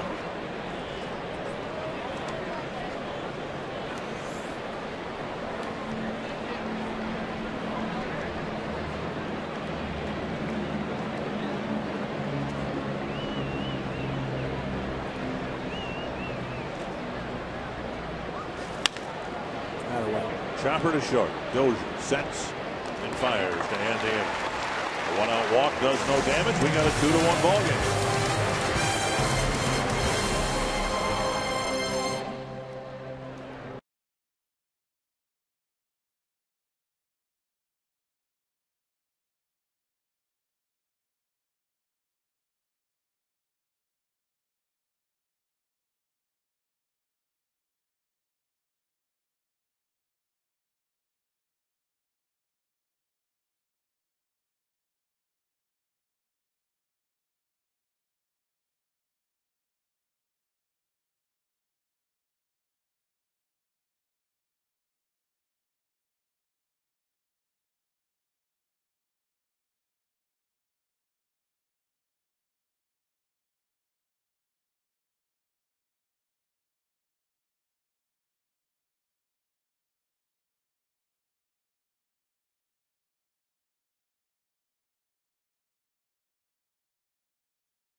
We will get back to Robbie and Smokowski as soon as we get his microphone figured out. Francisco Liriano's given up a 2-run home run. Tommy Hunter's given up a solo home run. And Brian Dozier will lead off the bottom of the 5th. Will be followed by Drew Butera and Jamie Carroll.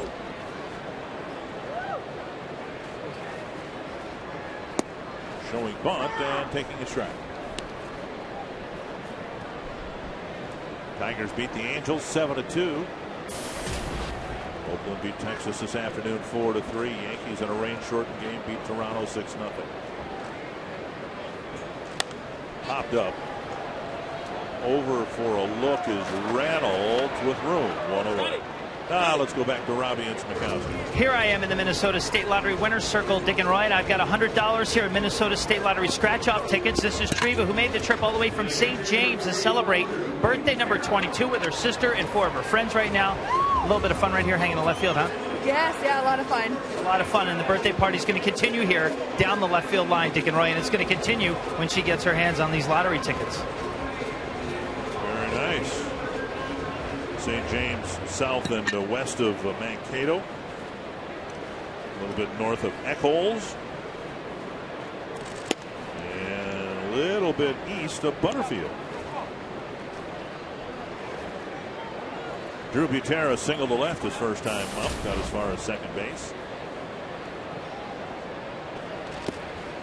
Twins had a pair of singles to start the 3rd, but then Hunter got a fly ball to left off of Denard Span's bat, then made a nice fielding play to turn Revere's one-hop smash into a double play. 2-0.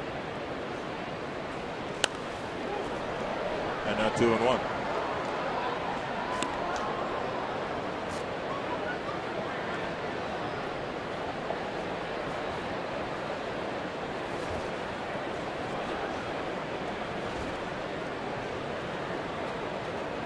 Two and one to Drew Butera. Now a pop up over the other dugout.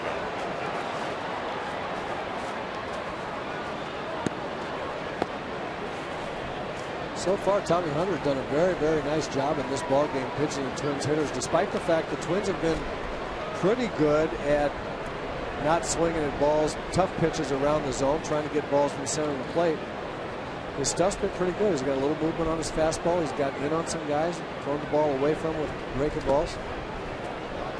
Now full count to Butera with Carroll on deck. Pretty good job of pitching to a hot hitting team so far. Of course, there could be a little bit of the law of averages catching up. The Twins have been so hot and had 33 hits in 2 games. You do revert to the mean a little bit sometimes. Fly ball to left. And Pierce started back. Now he's got a long run in. I don't know if he might have lost the sight of the ball in the twilight again. Out number 2. Tough sky right about this time. And Drew had the kind of swing that can fool an outfielder. Does turn on it. Looks like he hit it better than he did. Didn't really get a good beat on it until very late. Has to come in and make the catch. Good recovery. Hunter's not had a 1-2-3 inning. He'll go after Carroll here with 2 gone and the base is empty. Strike on the outside corner.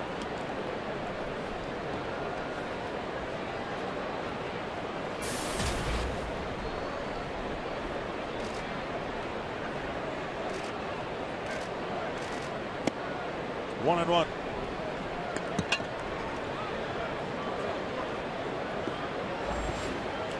Carroll had a ground ball toward the hole, picked off by Hardy. He could not force Butera at second. So an infield hit for Carroll, and now a one-hopper to Benameat. And Hunter has his first 1-2-3 inning on 11 pitches.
zone in the top of the 6th. Welcome back to a wide angle view of Target Field from our GoPro shot.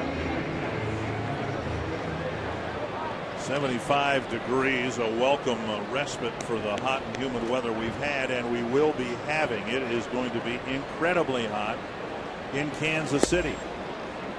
High temperature in Kansas City today was supposed to be 106, and it's supposed to be in the low 100s most of the weekend for high temperatures. Wieters taps it foul. 2 strikes. It'll be Wieters, Reynolds, and Pierce, the middle of the Baltimore batting order.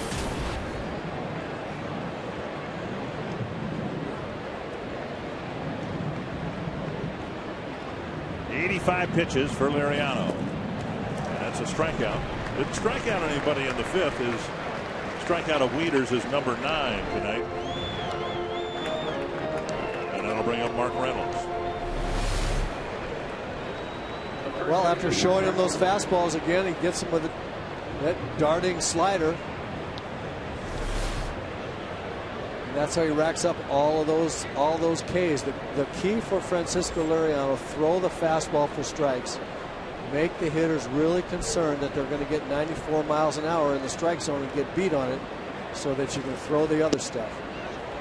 That's a great first pitch to Mark Reynolds. Here's a guy that strikes out a lot, but he wants to hit the fastball out of the ballpark, and so he's always looking for fastball. There's a changeup in a perfect spot. My goodness, that's a wonderful pitch. But when a guy's a first ball fastball hitter, what that means is the first ball pitch in every at bat from this guy right here, it's like it's 2-0 and 3-1 for him. He wants a fastball. He's looking to get one in the middle of the plate and hit it in the seats in left field.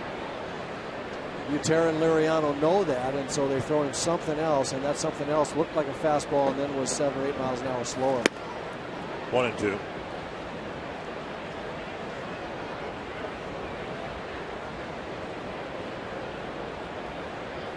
The key to pitching is getting ahead, but it can't be getting ahead with the same speed fastball in the middle of the plate all the time. It's got to be a variety of stuff. To your point earlier, Dick, that's what Scott Diamond has done so well, is get ahead of hitters, but it's not always the same pitch that's getting them ahead. 2-2 to Reynolds.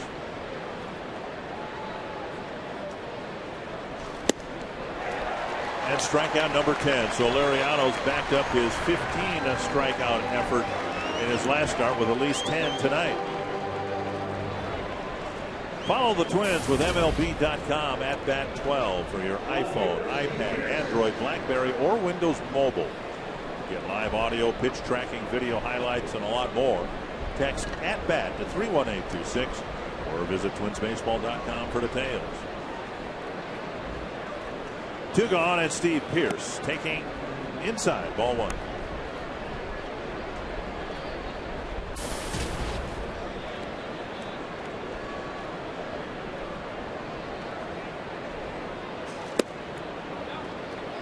Two and 0.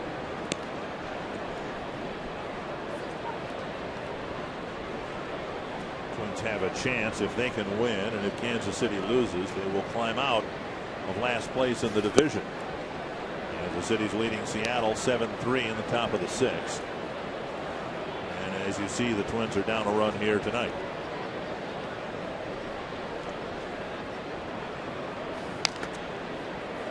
Foul. Pierce getting the green light on 3-0. Manager Buck Showalter, knowing that Liriano's got great stuff.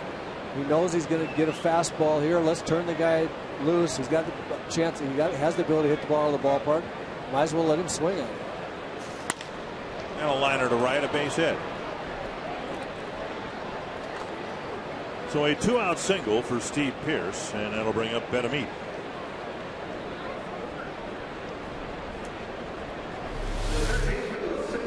Good job of hitting, really, by Pierce right here.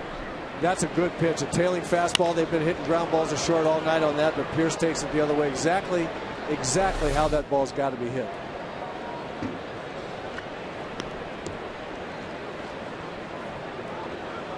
Liriano approaching the 100 pitch level as he hopes to conduct and finish business here in the 6th.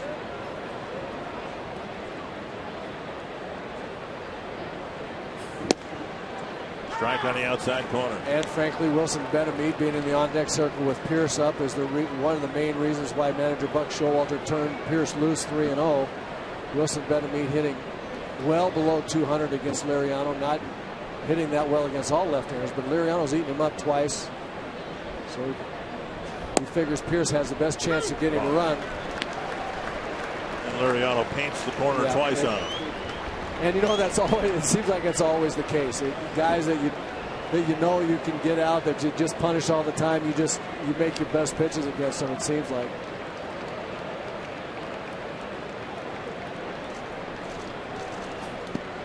Nice block by Butera. Slider in the dirt. 1-2.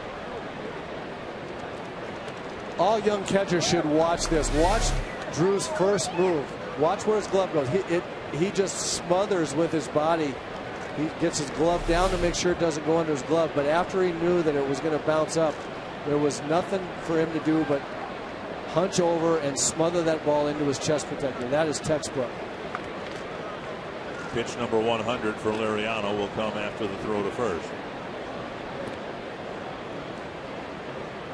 That's the double-edged sword of striking out a lot of people. When you're striking out a lot of people, you're throwing a lot of pitches to everybody. Liriano struck out 15, went 8 innings and threw 112 pitches. There's a tapper. Liriano jabs at it, barehanded. Great play by Plouffe. Trevor Plouffe with a fine play to end the 6th inning.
Sixth inning. Here's the Coors Light freeze cam. And a terrific play by Orioles pitcher Tommy Hunter to spear a hot shot by Ben Revere and turn it into a nice inning-ending double play. And this freeze cam just shows you don't always have to be looking at the ball when you do the ball. Sometimes it'll go in your glove anyway. Cross-brewed Coors Light freeze cam. Well, we saw great slow motion replays of Ben Revere diving, watching the ball all the way into his glove. Right. Last night, Joe Mauer, a full-length dive, watching the ball into his glove. But sometimes, well, you get lucky. You know what your partner would say. When you're the best athlete on the field, you don't even have to look at the ball into your glove. You just stick it out there and it goes in there. Down and in. Ball 1 to Denard Span. 1 for 2 against Hunter. Twins hoping to get a couple of runs here. Give Liriano a lead. It might be that he's done for the night.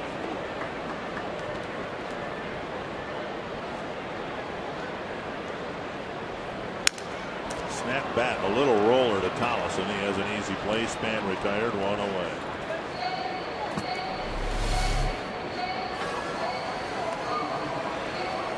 Rick Anderson, Drew Butera, Francisco Liriano.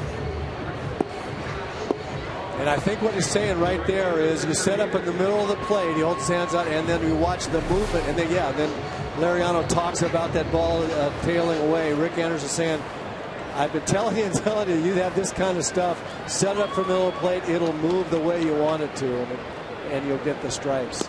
Revere takes down an in ball one. We did not see an arm around the shoulder or a pad on the shoulder, so it might be that Lariano will be sent back out there, although Casey Fiend continues to warm up. That didn't look like your night's. Oh, that's a drag bunt. Great play by the pitcher, Tommy Hunter. Gloving it and flipping it to Reynolds. A tremendous play on what was a good bunt by Ben Revere. That's a great bunt, and it took a career play by a pitcher to get him out here. I'm still not convinced he was out, but that's a perfect bunt. Get by the pitcher, didn't quite do it. And we're going to see right here. This is a career play by a pitcher. You won't see a better one. Yeah, I think looks like you just got him. And look at that, Ben. Oh man, he stutter stepped there because he wasn't on stride to hit the bag with his last 2 steps. It took him 3 steps to get there. So he's mad. He knows right there that his stride was off, and that extra little half stutter step cost him a base hit. That's too bad. 2 down. Here's Mauer. Outside, ball 1. He's got it beat right here, and then all of a sudden he looks at the base and he sees he's not quite on it. He has a little stutter step, and that slows him down just enough that a career play by the pitcher nails it. And now 2-0 to Mauer.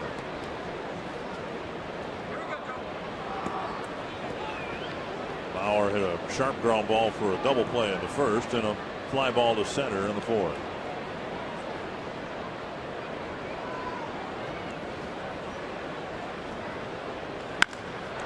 Liner to center, and Jones is there. And the Twins have had some loud outs against Hunter, but he's persevered through 6 innings and throws just 7 pitches.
We've been taking your questions all night, and we've gotten another one here from Drew Lilly. He asked Tim Laudner, what are some ways that a catcher can get into a hitter's head during an at-bat? Well, I don't believe that a catcher can actually get into the head of a major league hitter, and it's a long season, and you certainly want to be very professional about what it is that you're doing back there. Talking about getting into a hitter's head, the only way that you can really do it is to make sure that you knew what you threw him the time before, and maybe pitch him backwards the next time. Just don't give in to certain hitters in certain situations. But as far as getting into a hitter's head, I don't think that that's possible, Robbie. So you've never talked any trash during that bat to a hitter? You know what? It's a long season. You don't want to talk trash to hitters. You want to be, respectful of your opponents. You want to beat their brains in, but you certainly want to be respectful of your opponents. It's really no time to be talking trash. It's a long, long season. Good inside stuff from you, Tim Laudner. Dick Bramer, as Casey Fiend takes to the mound here for the 7th. Thank you, guys. Taylor Teagarden will lead things off here in the Baltimore 7th. What about that, Roy Smalley? Do you ever have catchers try to get into your head and get you off your game? No, I think Timmy's right on there. Everybody's professional out there. What Timmy means by the long season is, you know, guys will come back to haunt you. You make good hitters mad. It's not a good thing. Although it was a fictional account, maybe the best example is in the movie Bull Durham. Right. Kevin Costner talking about the wild thing, saying, or not the wild thing, Nuke LaLoosh, saying he has no idea where the ball's going. Honestly, he has no idea. Now, if you're standing in the box and you hear that, that's going to give you pause. You bet. Bouncer left side. Plouffe scoops it up and rockets a throw to Morneau, 1 away. And that'll bring up Steve Tolleson. I will tell you one quick story, though, about Gene Muck and Pete Rose. Pete Rose was wearing out Gene Muck's Phillies club in the early to middle 60s, and Gene told his catcher, Clay Dalrymple, tell Pete every pitch is coming. And Clay said, what? He said, tell him every pitch is coming. So Clay said, okay. And he went up there, and Pete got in and said, hey, Clay. And Clay said, hey, Pete, we're telling you everything. Pete said, what are you talking about? Pitcher's ready to pitch. Clay says, fastball, Pete. Pete took it. Here comes the fastball. Pete took it. And they got in his head. For 3 at-bats, he had no idea. He struck out, made it out. Finally, he told him his 4th at-bat, he told him where to go and hit a double down the right field line. But Gene told me that story. I laughed. I'd never heard anything like that before. Gene said, well, no sense in not telling him. He was hitting everything we threw up there. 2-1. Fiend with a part of a altered the structure of the bullpen now is altered a bit with Brian Dunsing back in it. The Twins have 3 left-handers. Matt Capps is on the disabled list, and 5 right-handed relievers: Fiend, Gray, Swarzak, Burton, and Burnett. 2-1 to Steve Tolleson. And Mark back our way. 2-2.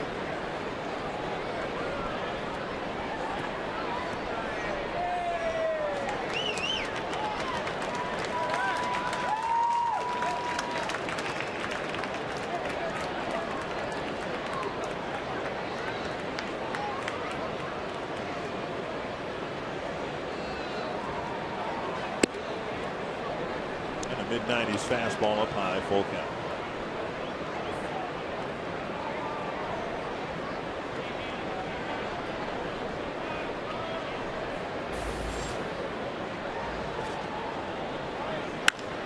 The center span retreats for the catch out, number 2. Vikings training camp starts soon. Brian Hall's analyzing one of the team's positions each weekday leading up to its arrival in Mankato. Check out the linebacker preview now and catch up with the rest of the series at foxsportsnorth.com. 2 down on the 7th. Here's Markakis, and Butera goes to the mound to chat with Fiend.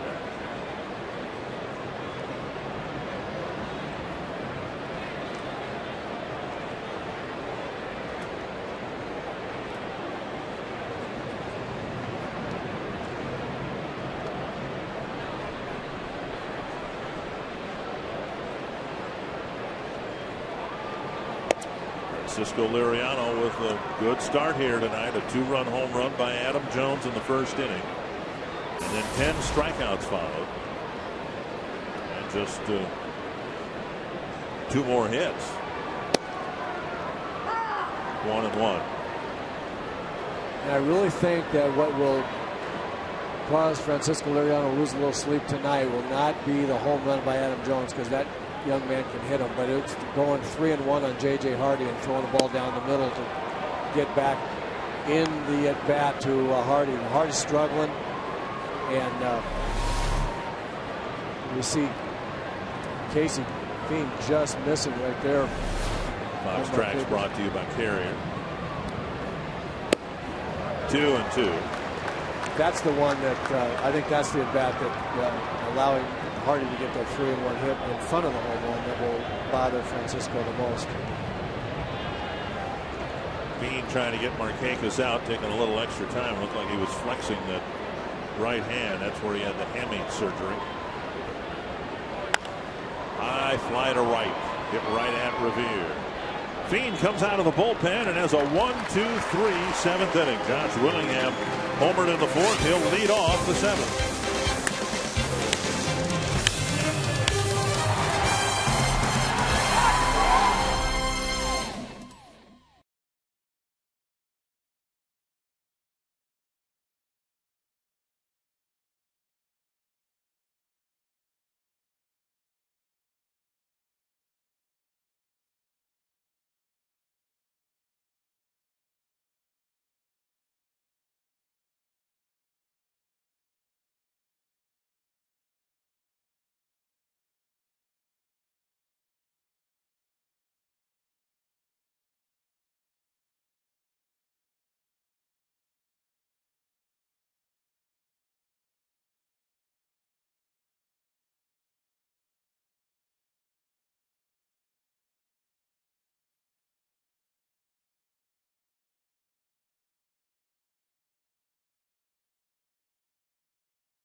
Three runs on the board. Here's the Grand Casino story of the game. In the first inning, Adam Jones with J.J. Hardy aboard, a 2-run blast into the upper deck, in the second deck in Target Field.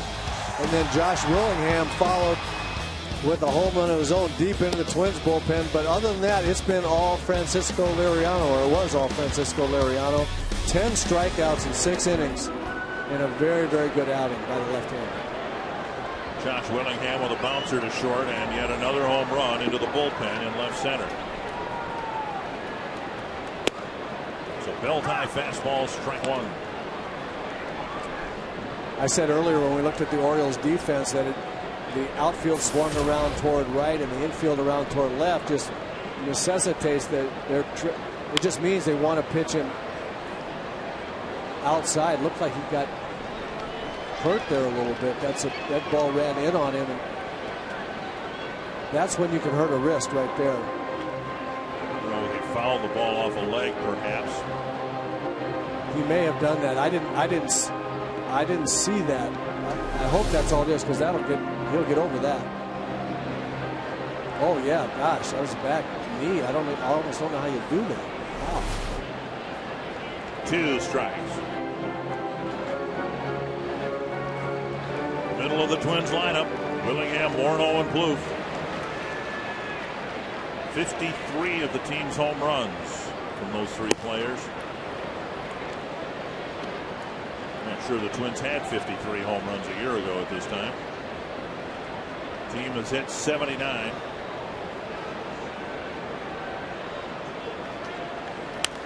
Got him out on the front foot, and it's lifted foul, out of play.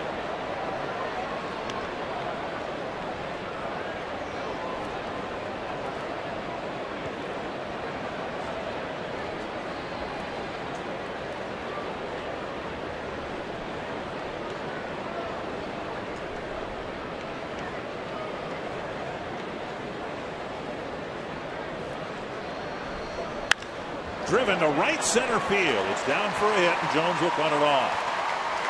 So Willingham doesn't get too many hits out there, but he lines it sharply to right center for a leadoff single. Well, once again, they're trying to pitch him away, and we saw with the hot zone that down and away and middle away, not good for Josh, but up and away, he hammers, and there it was again in a hot zone box up in a way that's been real good to Josh Willingham. That'll bring up Morneau. Again, if that ball's down 6 inches or down 8, 9 inches, it probably gets him. According to hot zone, he usually makes outs down there, but up and out over the zone, he's been really good. Here's my call of the night. I think Justin Morneau is going to give the Twins the lead here. One strike. He had a swing like he heard you. And actually, he got a real good pitch to hit, a little slider in the middle of the plate. And up. Justin just missed it. And the big difference with Justin that I've seen lately is he's just missing some of the pitches that he normally hits, fouling them off just like that.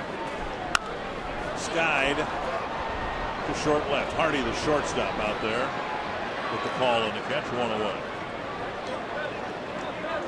Time for the CenturyLink high-speed pitch. Both these young pitchers with pretty good arms. Tommy Hunter at 95, Francisco Liriano at 95.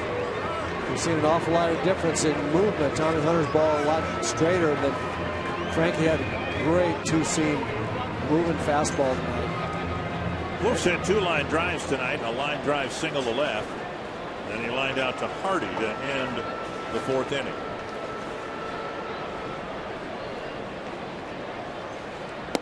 Breaking ball over for a strike.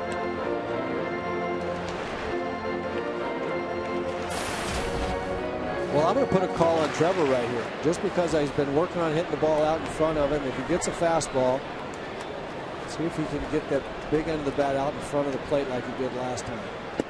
Checked his swing, 1-1.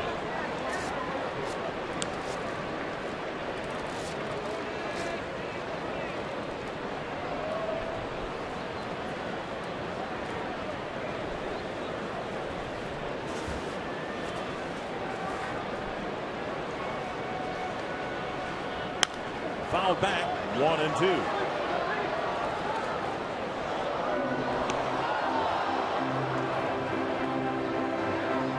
Troy Patton, the lone lefty in the Baltimore bullpen, warming up.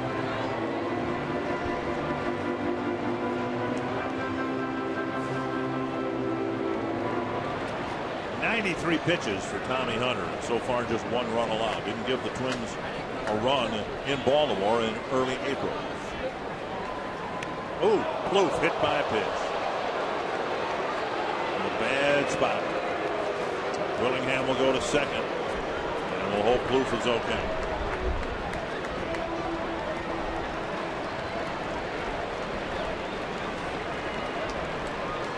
Looks like he's okay.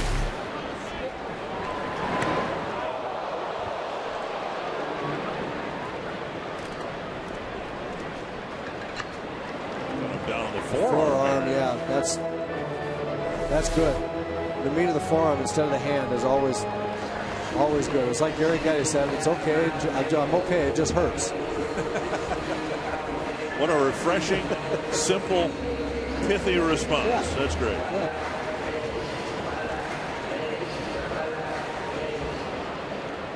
Here's Dozier with the tying run at second and 1 away.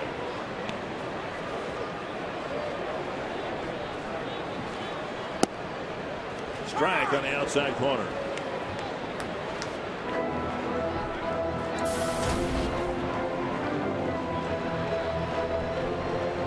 The time the Twins have had more than 1 hit in an inning was in the 3rd when Gutierrez and Carroll started the inning with singles. Fly ball left center field. And Jones with the catch out, number 2. Our AT&T trivia question involved Baltimore shortstops with 30 home runs. Hardy did it. We assume Ripken did. How about Tejada? Miguel Tejada, yep. We nailed it. Which means I'm taking tomorrow off. Ryan Doman's going to hit for Drew Butera.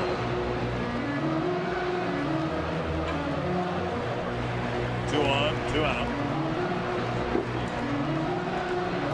No strikeouts for Tommy Hunter. And Rick Adair, the pitching coach, will make a quick trip to the mound to talk to Hunter about the dominant batter.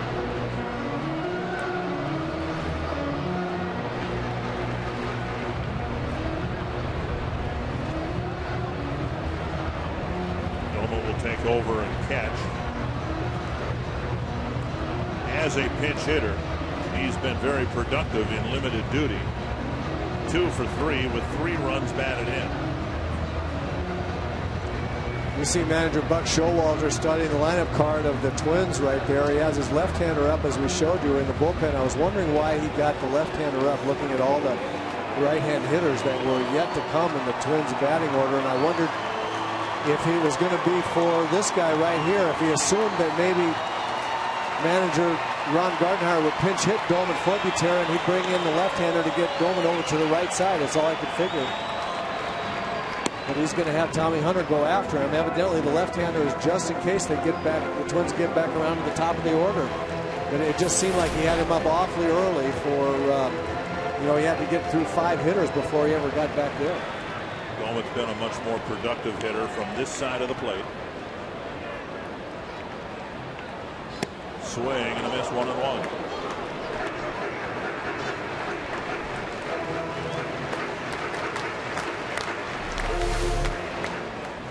Looking fastball, getting a slider, taking a big rip at it.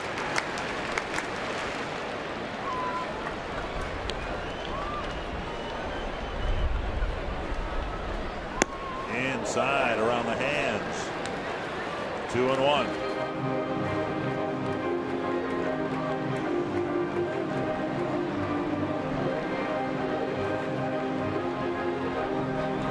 Willingham the tying run. Kloof the go-ahead run.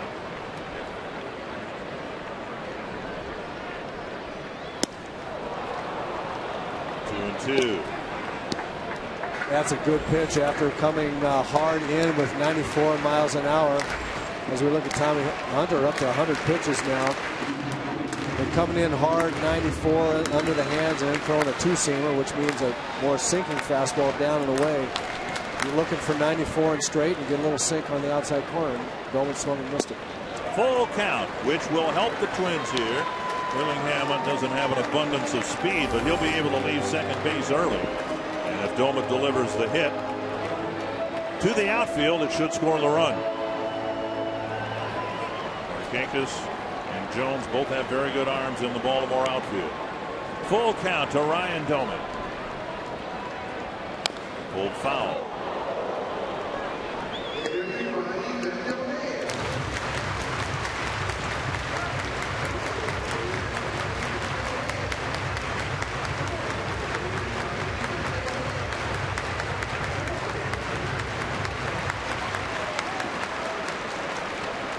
Twins looking for a big pinch hit from Ryan Doman.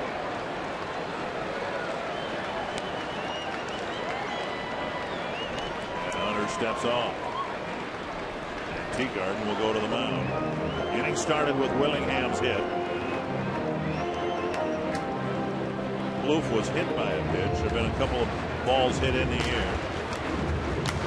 Last night the Twins didn't take the lead until the 7th inning. They'd like to do it again here tonight. It's been a good at bat for Ryan Doman as a pinch hitter. He's seen a lot of pitches, and he's got a 3-2 count where Hunter's got to come in. Lifted just missed high it. in the air, threw him an off-speed pitch, and Tollison squeezes it. The Twins strand 2 in the 7th. On to the 8th in a 2-1 ball game.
Fox Sports North is brought to you by McDonald's.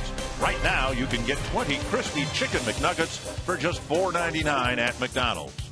And by AT&T, the nation's largest 4G network. AT&T. Rethink possible. 2-1, a two-run home run in the first inning for the Orioles. A solo home run by Josh Willingham in the fourth. And we move on to the eighth inning. Casey Fiend at a 1-2-3 seventh. He'll face J.J. Hardy, Adam Jones, and Matt Wieters in the eighth. Red Sox beat the White Sox 10-1.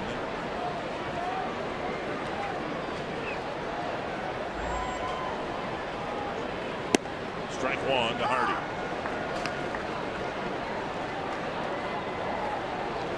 A single in front of Jones' home run. Hardy just his third hit in his last 43 at bats. Now an off-speed pitch over for a strike.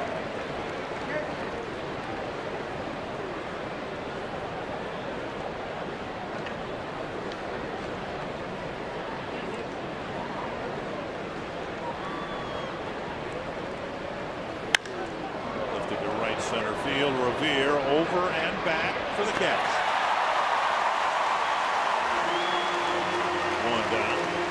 Tomorrow at 12:10, the Twins and Orioles will close out the series. It's a Treasure Island Senior Day.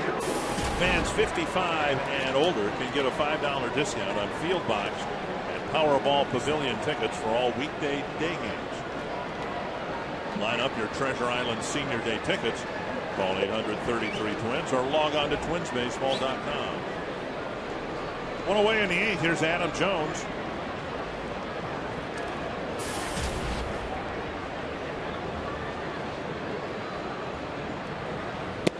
Strike one.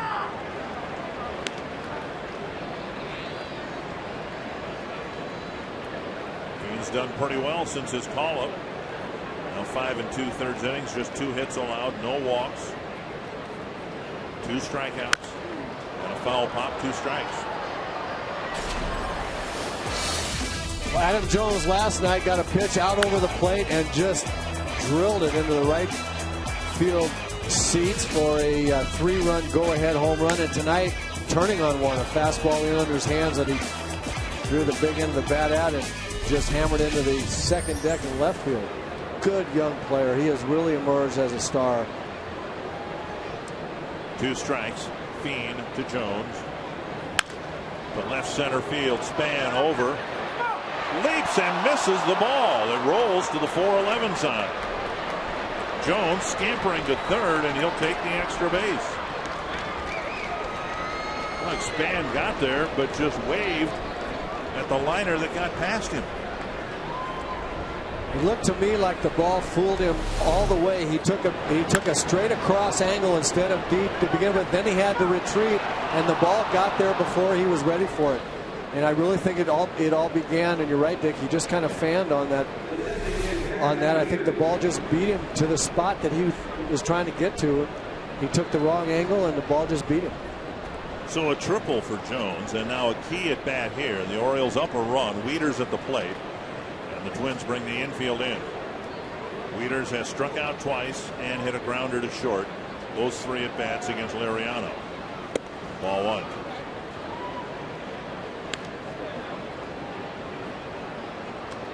Wieters a much better hitter from the left side, switch hitter, much better from this side of the plate than he is from the right side against left-handers.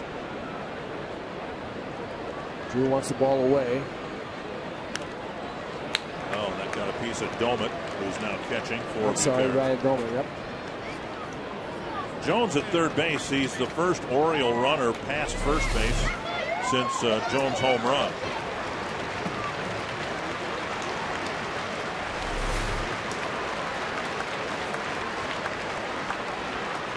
One and one. Ryan Dunsing now in the pen.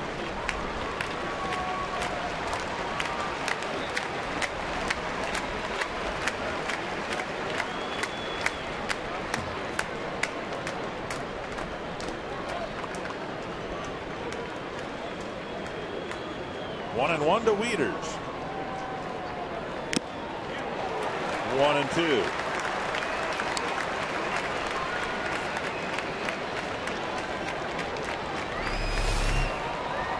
good high fastball. That pitch right will beat most left-handers. 94 miles an hour up in the zone. Wieters, like most left-handers, likes the ball down in the zone better than up.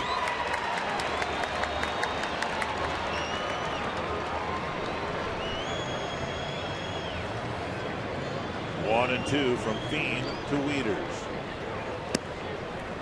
2-2.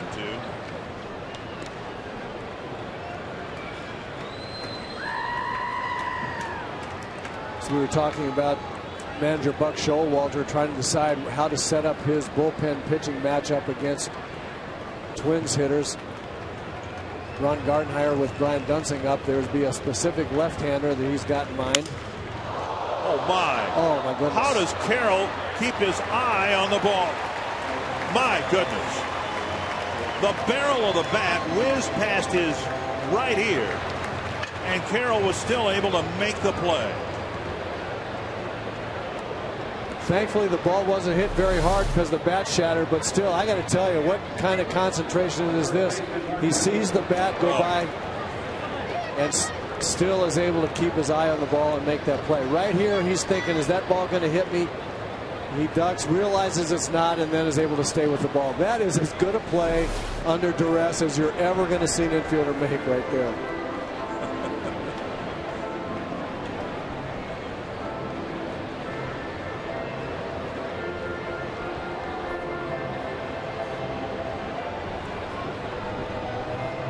Mark Reynolds is the hitter. He's a right-handed batter. You saw Dunsing warming up down in the bullpen.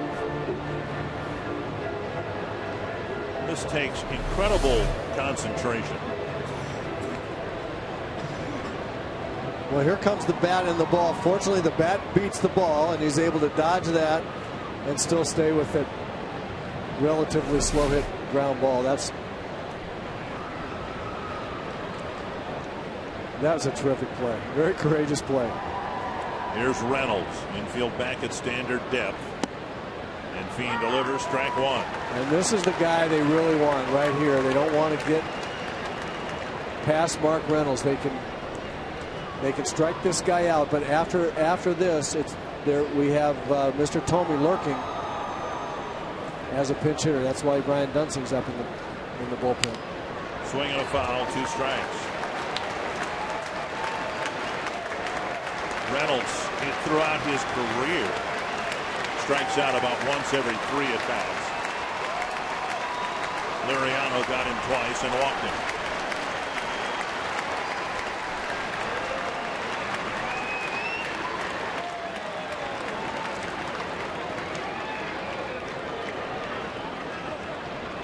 Two strikes. Fiend trying to strand Jones at third base.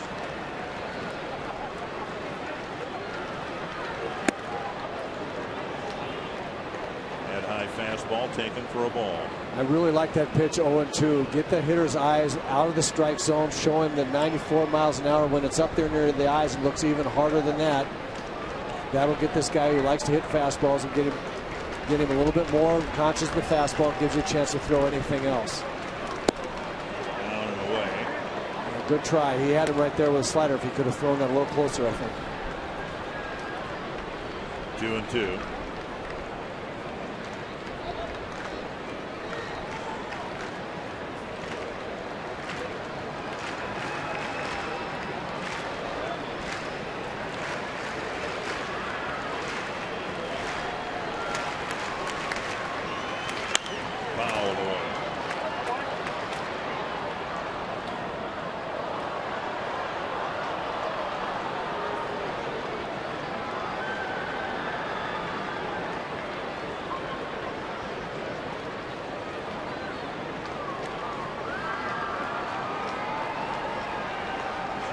Moments in the dugout. It's been a tight, taut ball game, 2-1, and the Twins are hoping to keep it that way.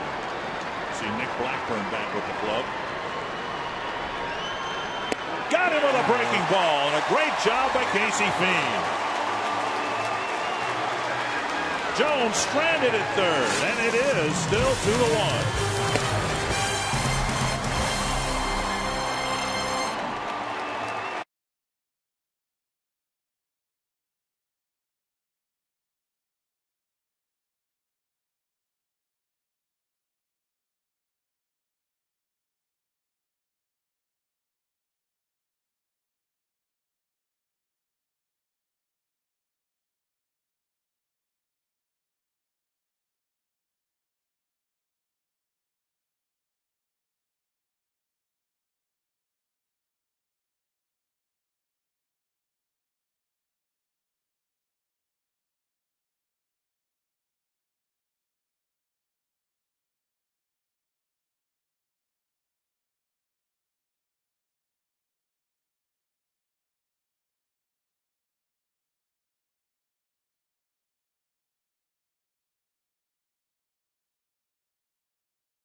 In favor of the Orioles, the Twins try to mount a comeback, and we've got our post-game coverage. It continues after this game comes to a close on Twins Live, presented by CenturyLink. We'll talk about Francisco Liriano being solid again. Another 10 strikeouts tonight in 6 innings for Liriano. Ron Gardenhire's post-game comments. What did he think of Liriano tonight?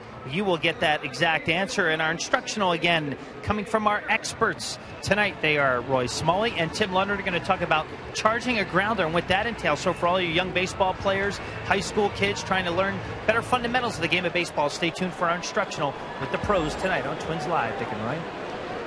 Well, thank you, Robbie. Jamie Carroll taking strike one from Tommy Hunter, still out there, pitching to the Twins in the 8th.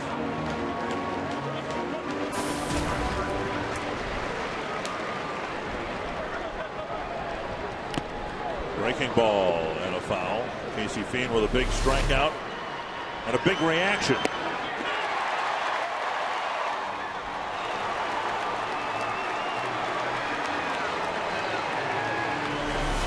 See if the Twins can get this thing tied up here in the 8th. 2 strikes to Carroll and a fastball. Hunter takes care of Carroll on 3 pitches, and Buck Showalter comes to the mound to make the change. Well, he just blew Jamie away here with a 94-mile-an-hour fastball on the outside perimeter of the zone. That young man pitched a heck of a ball game. 2 good starts against the Twins. He comes off the mound with a 1-run lead.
The end of August for a limited time on the 29th.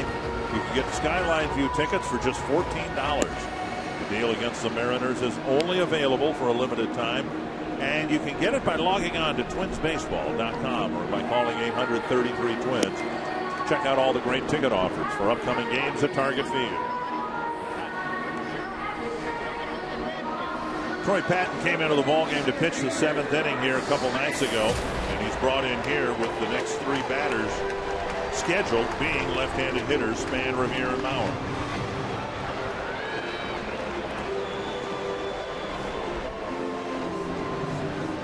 That's against the Twins way back in April, 2nd game of the year, and his outing tonight, 1st game after his recall. So Twins have had a tough time against Tommy Hunter. Here's Span. Span did not face Patton here 2 nights ago. Revere did and grounded out.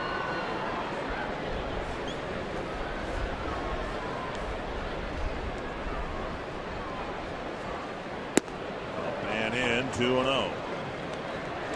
As we said, I think last night, despite what happened here on Monday and a little bit last night, this Baltimore bullpen's been pretty good. It's been a little out of whack because of some ineffective starting pitching. Stop me if you've heard that story before. The Orioles going through it now, but Patton and the rest of the bullpen generally been pretty good. 2-1. It's interesting, isn't it, that the percentage move here all the way, bring the left-hander in to face Span, Revere, and potentially Maurer. Span hitting .283 against left-handers, Revere .357, and Maurer .344. So I know that's the percentage most times. And that's why we've seen the three hitters, except when one of them gets a day off. Those three hitters are in the lineup every day, whether it's a lefty or a righty. Andy Chavez in left field for Pierce.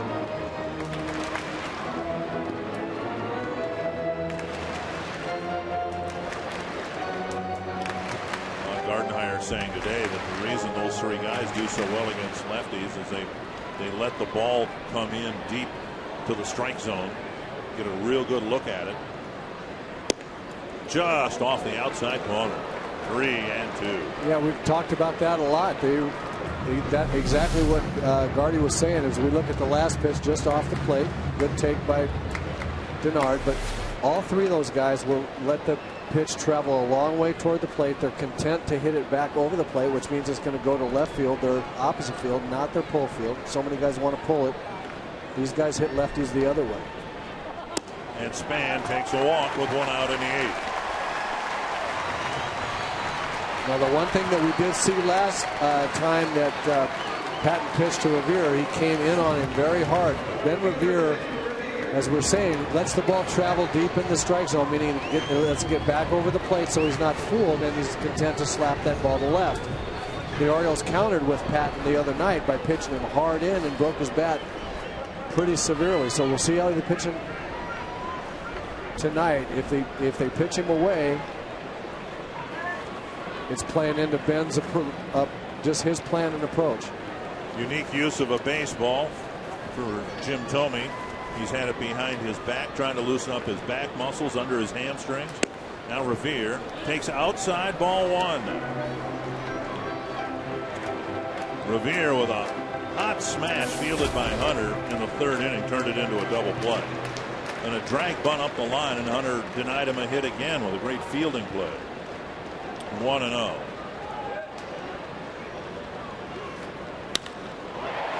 Into center field. Revere gets his hit.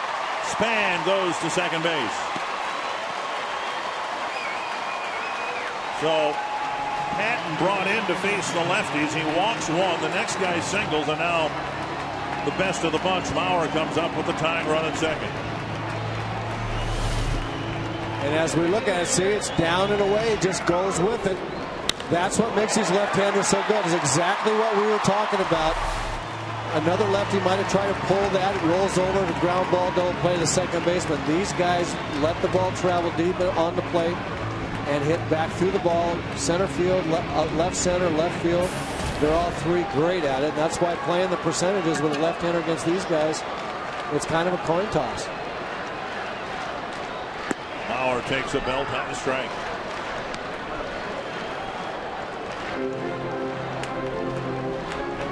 Maurer 0 for 3. He lined out to center fielder Jones his last time up.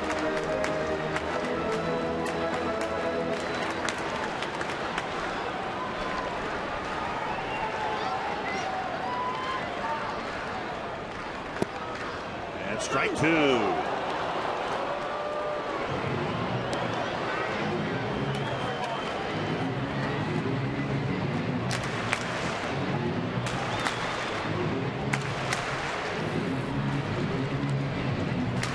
Hoping to pick up a win here. He pitched a great ball game. Tying run at second, go ahead run at first. 2 strikes to Maurer. And a ball.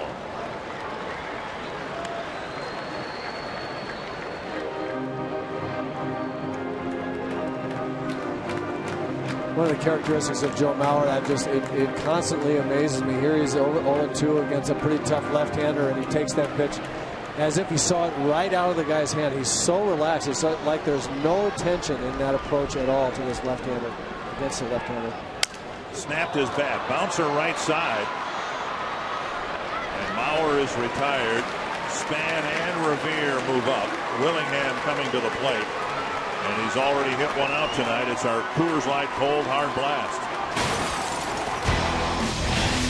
Well, this is what he did in the fourth inning. Got a ball right in the middle of the zone and deposited it in the Twins bullpen, but I just can't believe he's going to get another shot at it. I think we're going to see Justin Morneau with a chance to hit against his left-hander with the bases loaded. I can't imagine they would not walk Willingham with first base open.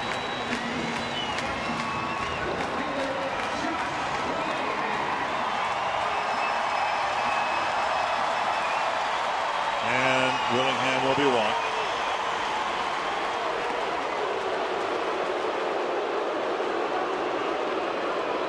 So Morneau will come up with the bases loaded and 2 away.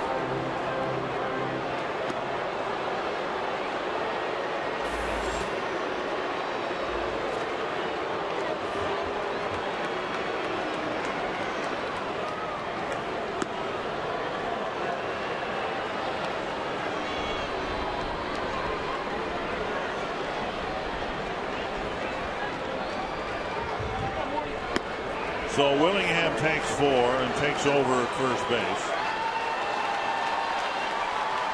And Morneau will have his chance.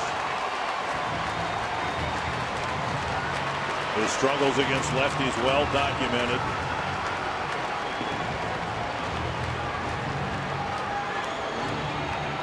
Hits, 97 at bats.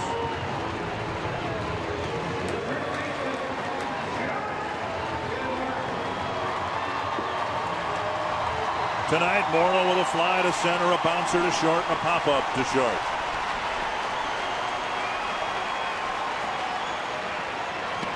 Down in the dirt, dug out by Teagard. Most of the left side of the infield is wide open. And when Morneau has picked up hits against left-handers since that date, most of them have gone on the ground to the left side of the infield. We've seen him hit a lot of line drives at the shortstop. There is no shortstop right now in the shortstop position.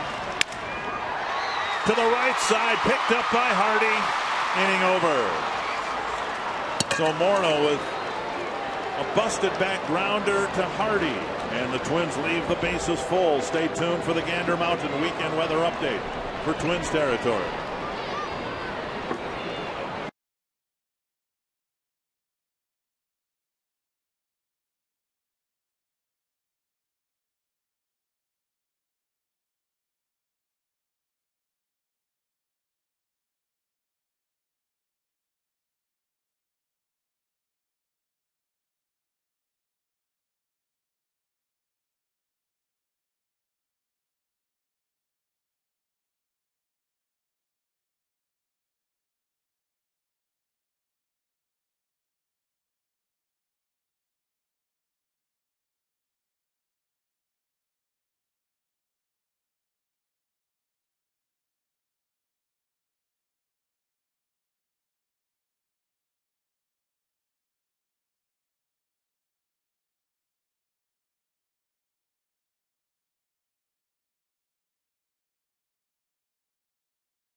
A 2-1 ball game. Scotty Alger serving as manager here tonight. Ron Gardenhire left the game during the game because of a stomach illness.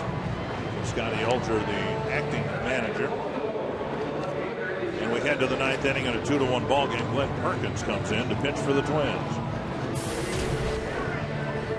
Glenn Perkins has done a spectacular job this year as basically the eighth inning setup man for closer Matt Capsule. And since Matt Capsule has been down, he's gotten his share of close opportunities, save opportunities with Jared Burton.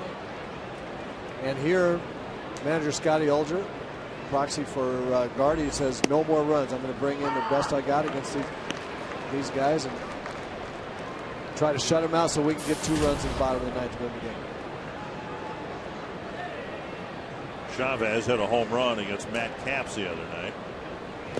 Swings and misses, 0-2.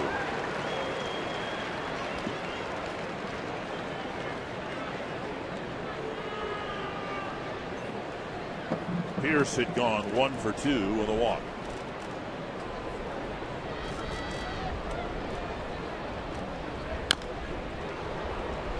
Fouled at the plate, still 2 strikes.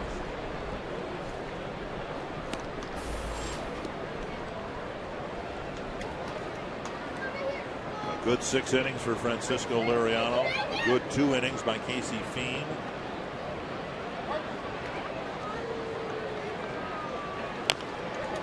That's a fair ball, I think. And Chavez is tagged out. Chavez ran out of the box about 10 feet and stood there with the ball lying barely in fair territory in the batter's box. Good play by Ryan Doman, bouncing out here, getting to the ball while it's still fair, not letting it roll back into foul territory. Chavez knows he's got no chance, so he just didn't feel like running. Okay. Here's a bet of meat. Doman entered the game a couple innings ago for Drew Butera. Betamita is 0 for 3. 2 strikeouts and a bouncer to third base. Foul back, 1-1. Twins are due to send up Plouffe, Dozier, and Domet in the 9th inning. Very likely against the Oriole closer, Jim Johnson. Had a rough outing here in a non-save situation Monday night. Just inside 2-1. Very good pitch right there. It's a pitch that Glenn Perkins has always had the ability and willingness, the desire actually to throw the ball inside to right-handers. I really like it. Dozier gets in front of it. 2 down. And that'll bring up Teagard.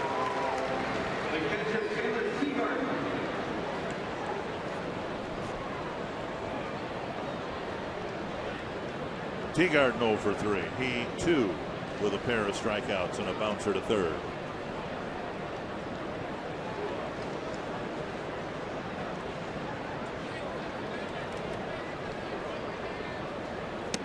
Strike 1. Seattle's tied the Royals at 7 in the top of the 8th inning. And if the Twins can come back and win this game, and if the Royals lose, at least the Twins will get out of 5th place in the division. Fouled away, 2 strikes.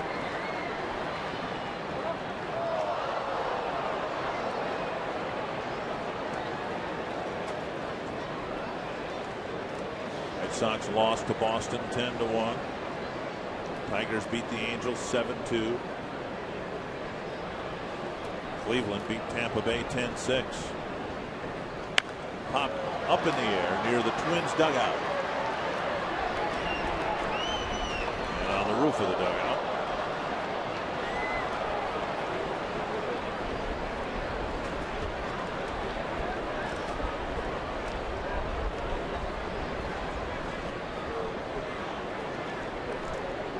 Still 2 strikes to the Oriole catcher.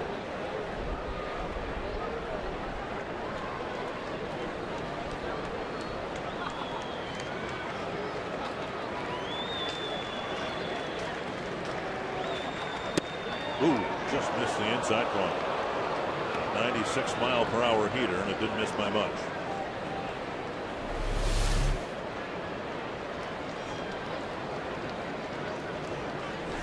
Teagarden did not take that pitch because it was inside. He took it because he had no chance to hit it. But sometimes you just can't swing. You just can't hit it.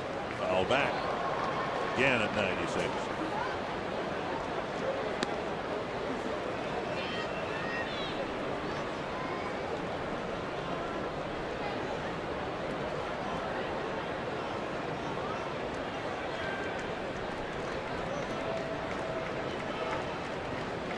There's strike 3.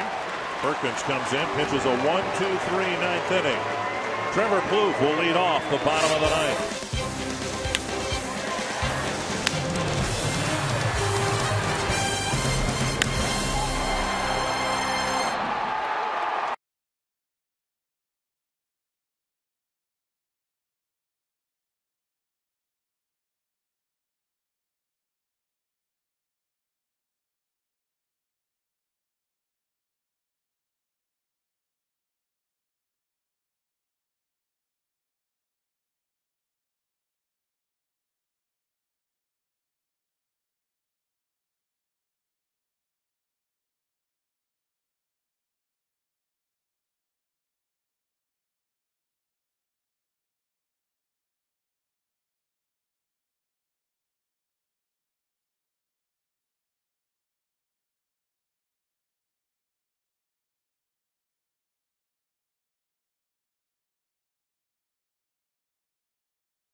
First 2 games of the series, 25 of them, and so far in game 3, just 1. Well, Tommy Hunter, that man right there, pitched a real good ball game. And again, I'm not trying to be flip about the fact that the law of averages does catch up with you a little bit.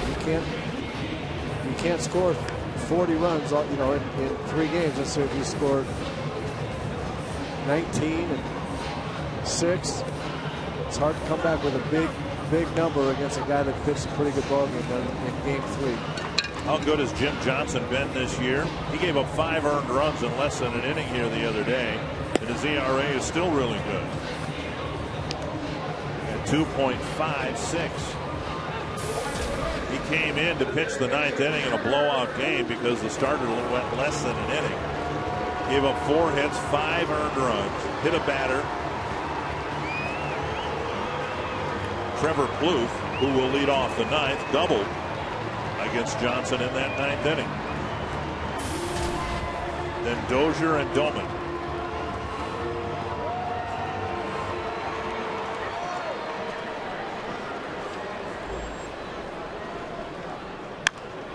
And Plouffe drops a base hit into right field on the first pitch to Johnson, who gave up 5 hits. 4 hits rather in his outing here in the 8th inning, not the 9th inning, the 8th inning on Monday night. Gives up a base hit on the very first pitch he throws tonight. High fastball that Trevor looked like he's trying to stay in the middle of the diamond and with the ball, and then just fought it off to right field.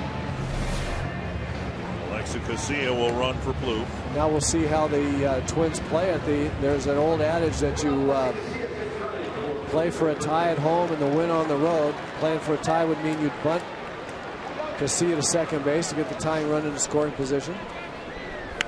In the air, caught by the first baseman Reynolds, and Casilla flops back to the bag. Reynolds made a great play last night, falling into the stands on a pop-up, and a great charging play to catch the popped-up bunt. Well, this is really a terrific play. Not a good bunt by Brian Dozier. Reynolds comes in, takes it right off the grass. Oh, that's a terrific play. Good concentration. Who does he think he is? Ben Revere? Or Joe Mauer. Or Joe Mauer. So Casilla still at first, and here's Domet. That's just the 3rd pitch of this inning for Jim Johnson. Plouffe hit the first one for a base hit. Dozier popped the next one up on the bunt. 1-0. Bowman popped up to the second baseman in his pinch hitting appearance in the 7th. Bounce right side. Casilla hesitates, and he's forced at second base. You got to get ahead of that ball, don't you? You have to do everything you can because that's a really bad base running mistake. Unfortunately for Lexi, you can't let that ball go in front. If it goes behind you, you're the tying run at second. When he waits right here, now it gives the second baseman an easy chance to get you at second base. Slowly as it was hit, they wouldn't even have thrown. No, it would not even have been an idea in his mind. He would have just flipped the ball to first, and the Twins would have the tying run in scoring position.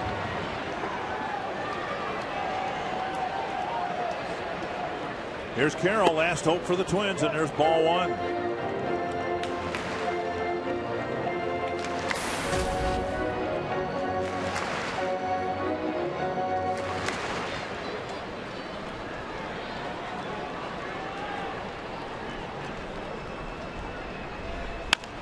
Tapper left side. Betamit has it.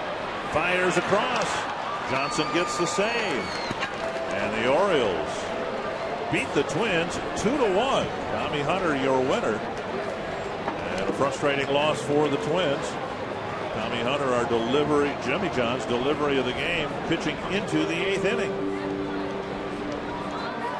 Anthony LaPanta, Twins with 25 runs scored in the first 2 games of the series, but Hunter held them to just the Willingham home run tonight. And it puts to an end a stretch of frustrating starts for Hunter. He had an ERA over 8 in his last 7 starts. We'll show you how he shut the Twins down tonight. We'll hear from acting manager Scott Alger in the clubhouse and preview the homestand finale next on Twins Live.